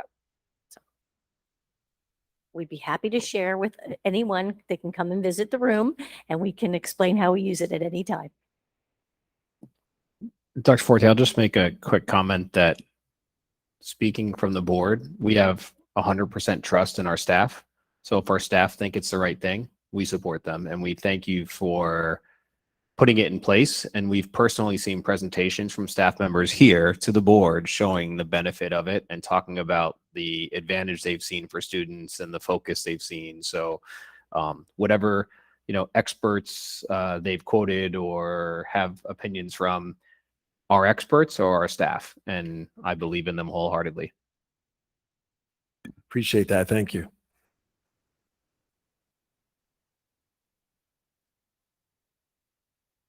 Sorry, that's it for my comments. Thank you, Dr. Forte. Assistant Superintendent's comments. Dr. Cullis, do you have any? Yes. So today we started our summer programs, and it was a very exciting day. It felt like the first day of school. It was so much energy. We have approximately 300 students in our program. So Lakeview was full. Very smooth start considering it was the first day. And all we asked for was, please don't rain during dismissal. And it poured during dismissal. So we had to get the kids out lined up in the hallways. It was hilarious. We're like, that's all we asked for. But it went great. We have a lot of middle school students are helping out. It just really was wonderful to see the older kids and the little kids there and them so happy, only being out of school a few days and to be back and excited about it. It was wonderful. So that goes through August, what is it? 4th? August 4th. Okay. The Family Life Curriculum presentation will be at the August board meeting. So August 22nd. So those that are interested, I will try to put together the presentation prior and maybe even have some opportunities for parents to comment on it before the actual presentation. Excuse me. For 6th grade or families rising into 6th grade, the ELA and math placements will be available on Genesis by July 8th. When they are ready, I will send out an email. We're just in the process rolling over Genesis and getting those things up, but it does take a few weeks to get all of the data loaded for placements for the 6th grade. The presentation, which is on here on the addendum, is the Courageous Connections.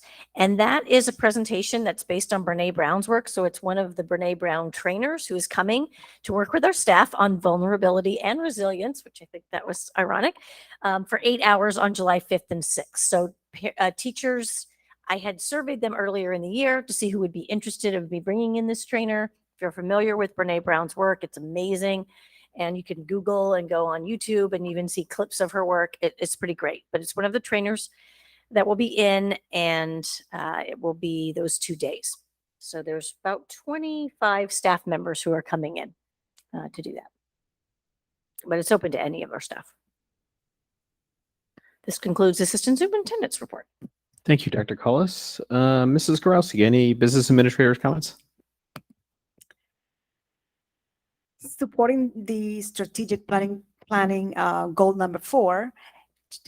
For tonight's resolutions, we have 2 resolutions on the finance to deposit funds into the capital and maintenance reserve. This resolution must be done typically in June, anytime during June, per the statute on the Department of Education. That concludes my report. Thank you, Mrs. Gorowski. And we're going to move on to our first open public comment discussion for agenda items only. I see no one in the public, so I'm not going to read the entire statement, but I'm going to open our public comments section at 9:10 p.m.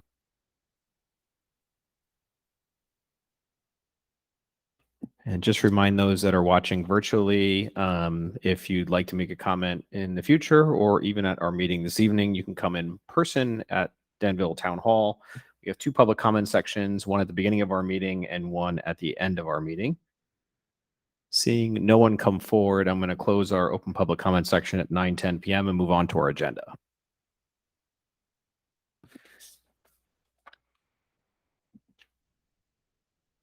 Okay, under old business, action to be taken. Mrs. Wagner, would you mind moving us through old business?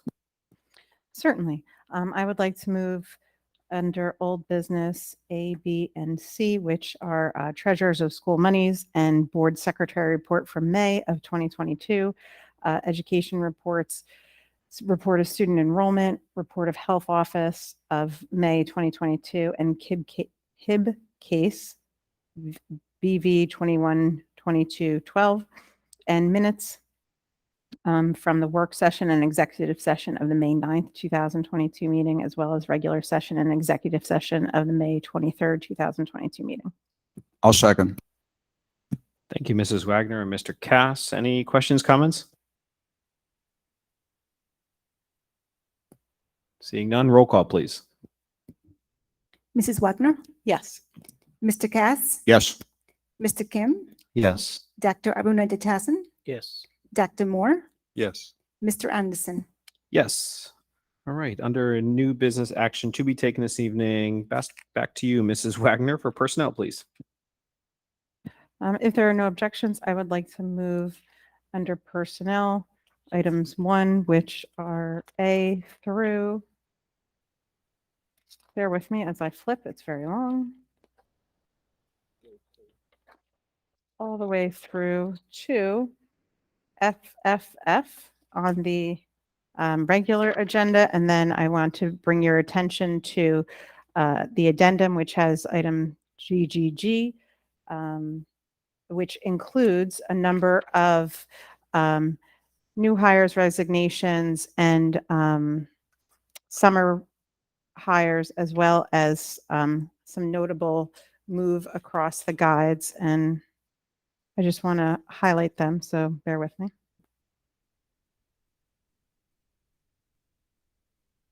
So there are 1, 2, 3, 4 staff members moving across the guide, which for any public watching is means that they have obtained additional education.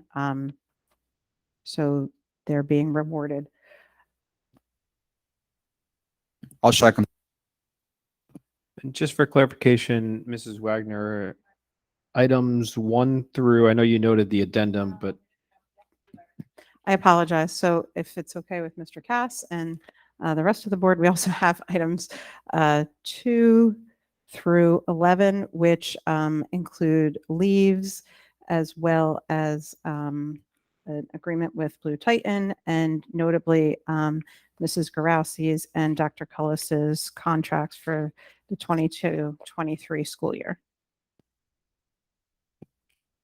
Mr. Cash, you're good with that? Okay. Thank you. I know that Mrs. Gorowski was not going to let that go without her contract being approved.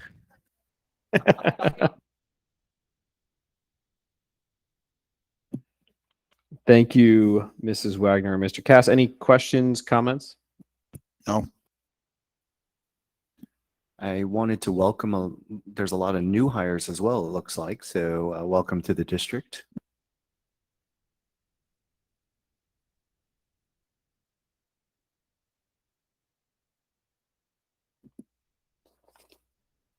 Any other questions, comments?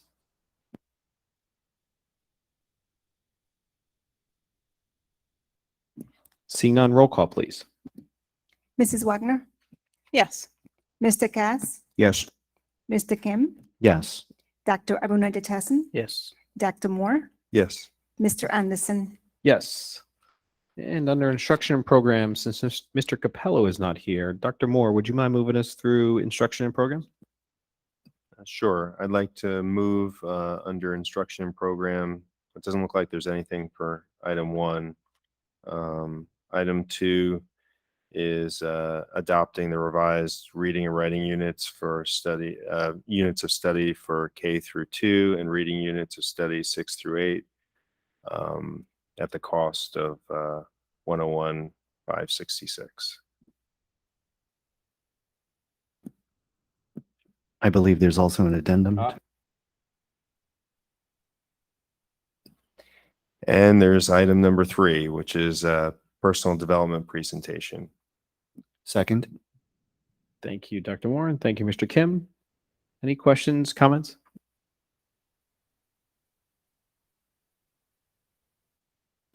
Seeing none, roll call, please. Mrs. Wagner, Yes. Mr. Cass, Yes. Mr. Kim, Yes. Dr. Abunadetasan, Yes. Dr. Moore, Yes. Mr. Anderson. Yes. Dr. Runajashasan, would you mind moving us through policy, please? There are no objections. I'd like to move under policy revisions. Item number 1, we have several policy revisions for safety plan for healthcare settings, record keeping for healthcare settings, Title I district-wide parent and family engagement, Title I school parent and family engagement, student intervention and referral services, examination for cause, 3161, and also P 4161, maintenance and repair, P 7410 and R 7410, facilities maintenance, repair, scheduling, and accounting, and emergency and crisis situations, cooperation with law enforcement agencies, P 9322 and regulations 9322, board member participation using electronics, and student supervision after school dismissal, all being first reading. Second. Thank you very much. Any questions, comments on policy?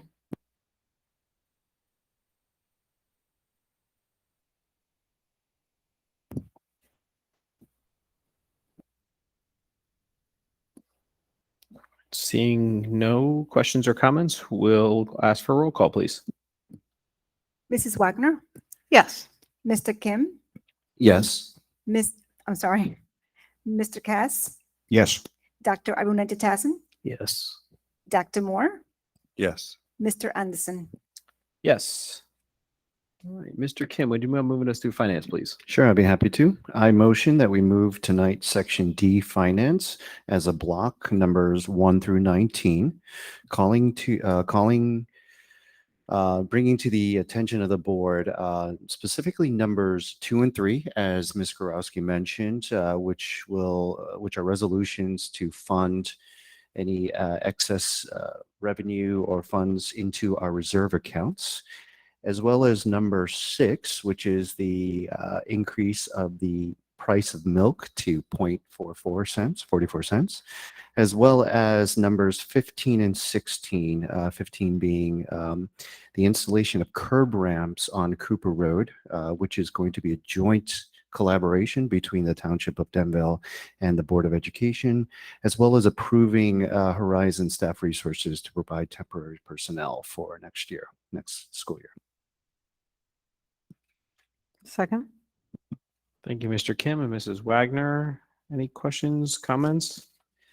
I'd like to update the board with regards to the reserve accounts. I think this year is going to be a really impressive year. It looks like we're on pace to be depositing about 1.4 million back into reserves.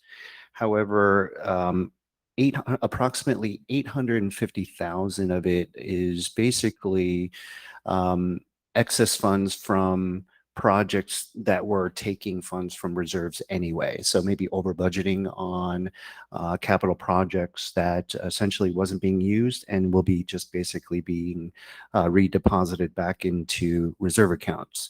So essentially what we're looking at is about 0.56 or $564,000 of excess funds from the operating side that we're just putting back into reserve. So it's definitely under $1 million. And it's a good trend that we're in, or, and we're in a good trend.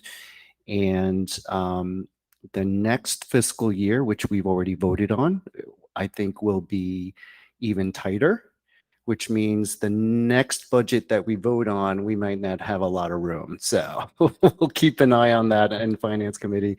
But essentially, yeah, I think that this is a great number that we're looking at for depositing back into reserves. I just want to make clear that this numbers was as of May 2022. We still have not looked at the June numbers, and there's other pieces that come into this excess surplus at the end of the year. Other revenues, other miscellaneous income that we brought in, and grant as well. So this 500,000 might be two more or less. But again, it's not a final number. Yeah, Ms. Gorelski is absolutely correct. That is from May numbers, from our May Finance Committee meeting, or no, June committee meeting reviewing May's numbers. But yeah, it shouldn't deviate too much from those numbers. But yeah, I think unless there's another $500,000 that we're, which I don't think, right? Exactly. So, but yeah, I think we're trending in the right direction. So thank you for clarifying that, Ms. Gorelski.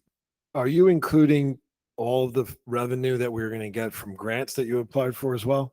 No, that's why I was clarifying that these numbers do not include additional revenues such as grants and other additional income that we brought in this year. So the board is sensitive to adding money, like not spending the money we budget for, basically, right? That's what we've been talking about. So we want to make clear that it's, if the numbers are higher, it's not because we over budgeted and had extra money. It's because we worked hard to find other money to come in that was going to, that actually replaced money that was earmarked for a project. Like, for example, the HVAC project at Valley View, where we got a $570,000 grant to cover something that we were going to pay for.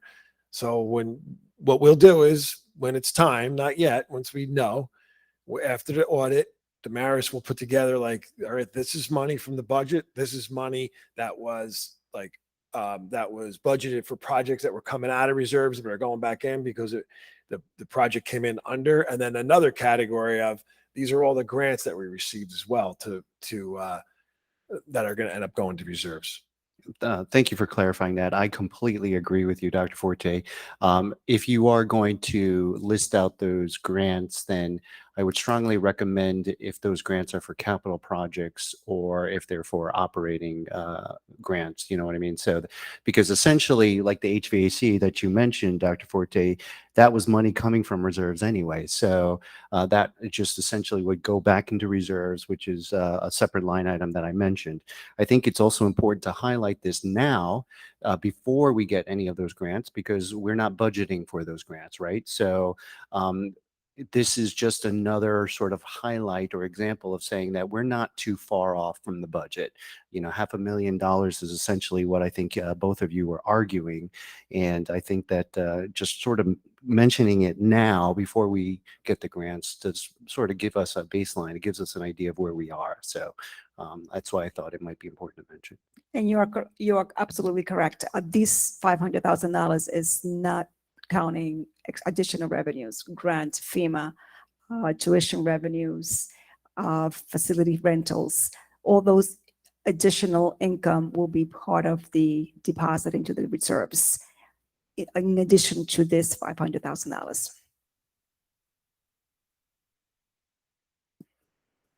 Mike, can I just make a comment? Of course.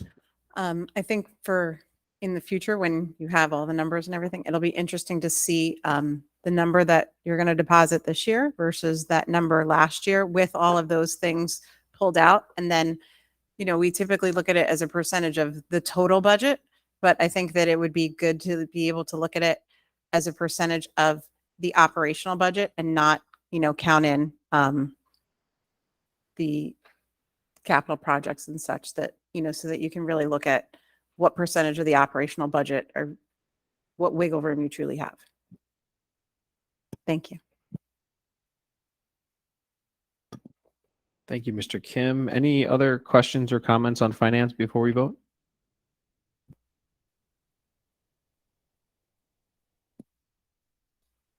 Seeing none, roll call, please. Mrs. Wagner, Yes. Mr. Cass, Yes. Mr. Kim, Yes. Dr. Arunatitassen, Yes. Dr. Moore, Yes. Mr. Anderson. Yes. All right. Moving on to operations. Mr. Cass, please. Under transportation, we have two items to move for the board approval. 1.1 is that the board approve the use of district school buses to transport students from Learner Limited, Little Learner, at an hourly rate of $70 per hour on the dates listed below. All the trips are the same throughout the summer: Highview Farm, Space Farm, Sky Zone, and the Turtleback Zoo. And item 1.2 is for the board to approve the joint transportation agreement with Hunterton Educational Service Commission for the upcoming school year. Route 303, $59,625.50. Route 307, $60,933.85. And Route 308, $61,591.85. Under buildings and grounds, we have a number of items for work being done at our schools. The first one is to approve quotes number 96298 with the WB Manufacturing Company to renovate and install new cabinets and other miscellaneous items at the Valley View Middle School band room in the amount of $42,532.08. And we're going to use maintenance reserve funds for that. The next item is to approve attached quote 95908 with RFS Commercial to remove and install new light fixtures with diffuser lenses at the Valley View Middle School band room in the amount of $13,626.91, again, using maintenance reserve funds. Next one is to approve quotes 96300 with WB Manufacturing Company to renovate and install new cabinets and other miscellaneous items at the Valley View Middle School art room in the amount of $64,026.87, using maintenance reserve funds. Next one is to approve attached quote 95908 with RFS Commercial to remove and install new light fixtures and diffuse lenses at the Valley View Middle School art room in the amount of $13,626.91, using maintenance reserve funds.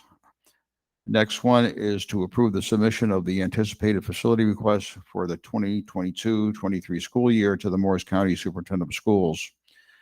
The Denville Board of Education does not anticipate applying for charges of use and or dual use for the upcoming school year. Next item, asking the board to approve the attached quote from Rubber Cycle LLC with New Jersey contract 16-Fleet 00131 for the removal and replacement of the damaged rubber playground at Lakeview School in the amount of $140,888.80, using maintenance reserve funds. And next one is the board approved cash from Landscape Management and Design Company for landscaping services district-wide in the amount of $38,180 prorated for the upcoming school year. And the last one is that the board approved to reject the bid received June 15th, 2022 from EACM Corp. For the Valley View Middle School HVAC project 27-1090-080-22-1000. Second. Thank you, Mr. Cass and Mrs. Wagner. Any questions, comments? If I could ask two questions.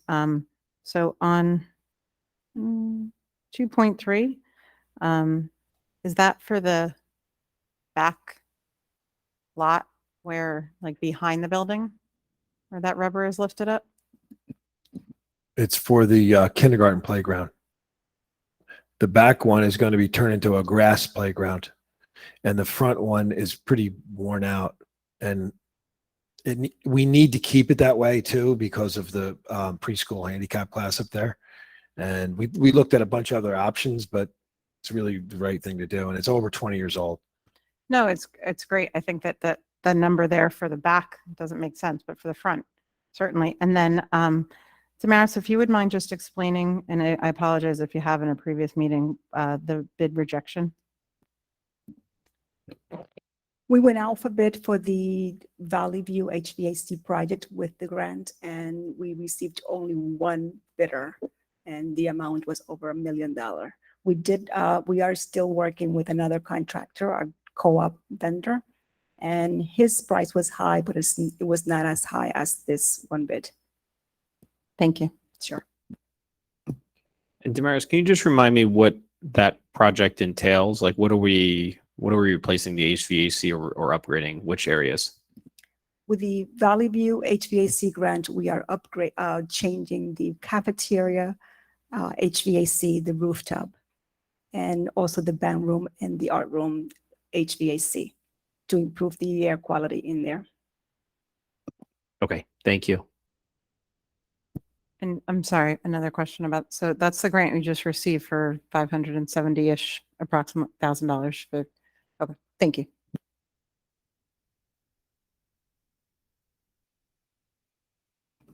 So Damaris, I guess that'll get run through the Finance and Operations Committee on kind of what the plan is moving forward with that project. We have a committee meeting July 9th, I want to say. Yes, it will be discussed during that committee. How we're going to be moving forward. Excellent, thank you. You're welcome. And I just want to say thank you for going out for the bid process with that, because I know it's lengthy, but I know sometimes in the past you guys have brought us the co-ops prices, and then, you know, as a board, we've questioned it and said, let's go out to bid. So here you already have those numbers and only one bidder. So thank you for going through that process. Ms. Gorowski, just as a clarification, it looks like our Finance and Buildings and Ground meeting will be on July 18th before our board meeting, right? Yes, I'm so sorry. Okay. It's July, yes, 18th. Great. Thank you for clarifying that. Any other questions or comments for operations?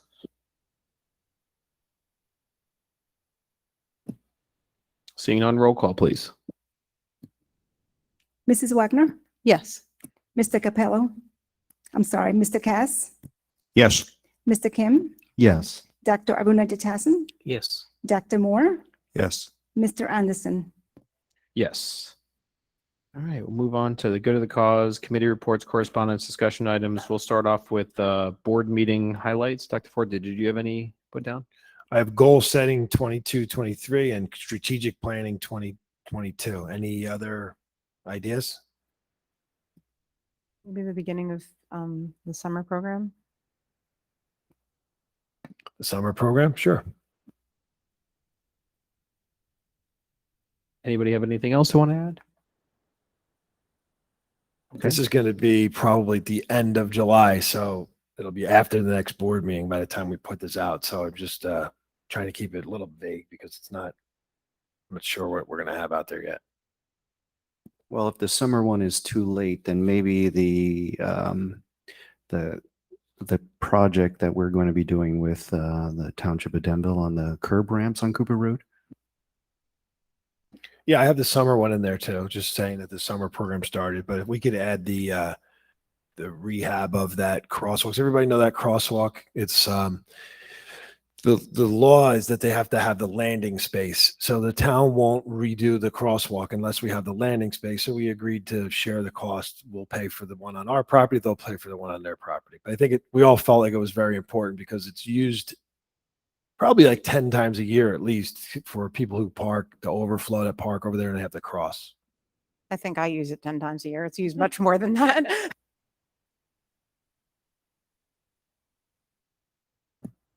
Excellent. And then discussion on strategic planning, logistics. Dr. Forte, were you okay if we formed kind of a quick subcommittee, meet once or twice just to go through some of that logistics? Does that make sense? Do you want to do it with both committees, both standing committees, or do you want to have Yeah, I think that's fine. a couple reps from each? So we could just put it on the agendas for everything. Perfect. Okay. Yeah, that'll work. Anybody have anything else for the good of the cause? Just a correction, the family life presentation will be at the August board meeting, but that's the 15th. And I said the 22nd. Dr. Forte mentioned the staff convocation on August 31st. I wanted to let the new board members know that that's a really great event that the administration holds. It's almost like a prep rally to start off the new school year. Mike will making a speech to the teachers, and I know Dr. Forte does, and there's usually a guest speaker there. So I highly recommend it to the board members to attend the staff convocation. We have a great keynote. Randy, what's Randy's last name? Steve?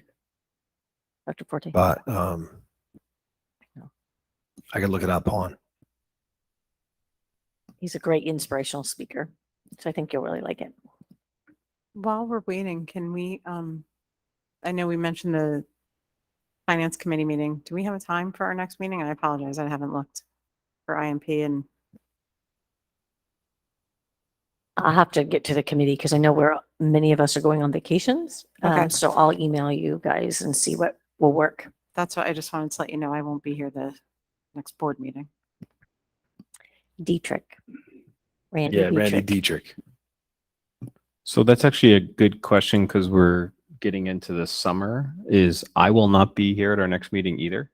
So just want to ensure, I know I spoke to Mr. Capello. He will be here. He's on vacation this week. I'm going to be on vacation that week. So I just wanted to make sure we don't run into an issue on a quorum. So anybody else have a conflict for the next meeting? I believe it's July 18th.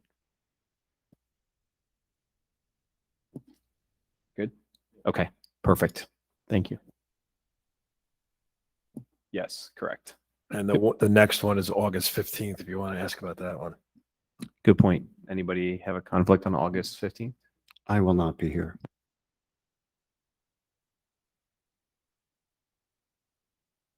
And by that time, we can have the policy that allows people to call in too. Yeah, I was actually wondering if we were going to have it for the next meeting because I'm going on a cruise, but we'll be in port on that evening. So my wife would probably kill me, but we're going to be at a U.S. port, not overseas on that night. If anybody, do me a favor, just for the summer, if anything changes, just shoot me an email and let me know if the meetings you're not going to be at. That way we can just verify. We usually don't run into a problem, but just out of abundance of caution, I'd prefer not to find out the evening we arrive.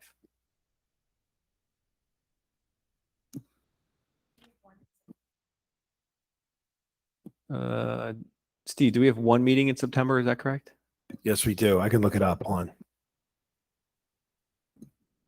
September 12th, according No, to Mr. Kim.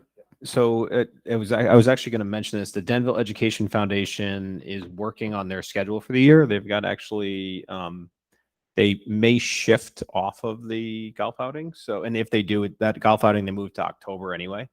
So I don't think it conflicts with the meeting. But they're actually also planning a second event. I'm going to let them kind of announce it before I bring it, but it's pretty exciting and be really fun event for the district. So I'm hopefully by the next meeting be able to kind of announce it officially.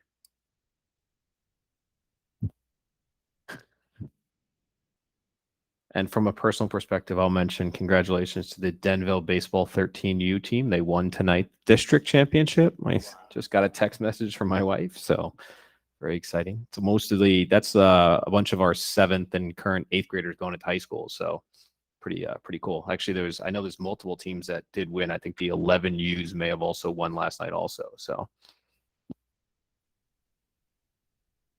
it was supposed to be in Denville, but the fields were closed, so they had to move. So I didn't get to watch it. Anybody have anything else for good of the cause?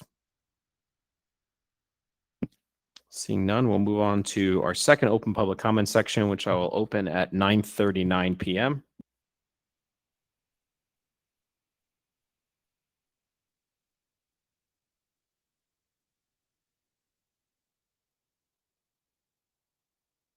And once again, just as a reminder for anybody who would like to make a comment in the future, we do live broadcast our meetings on Google Meet. However, comments would be taken in person.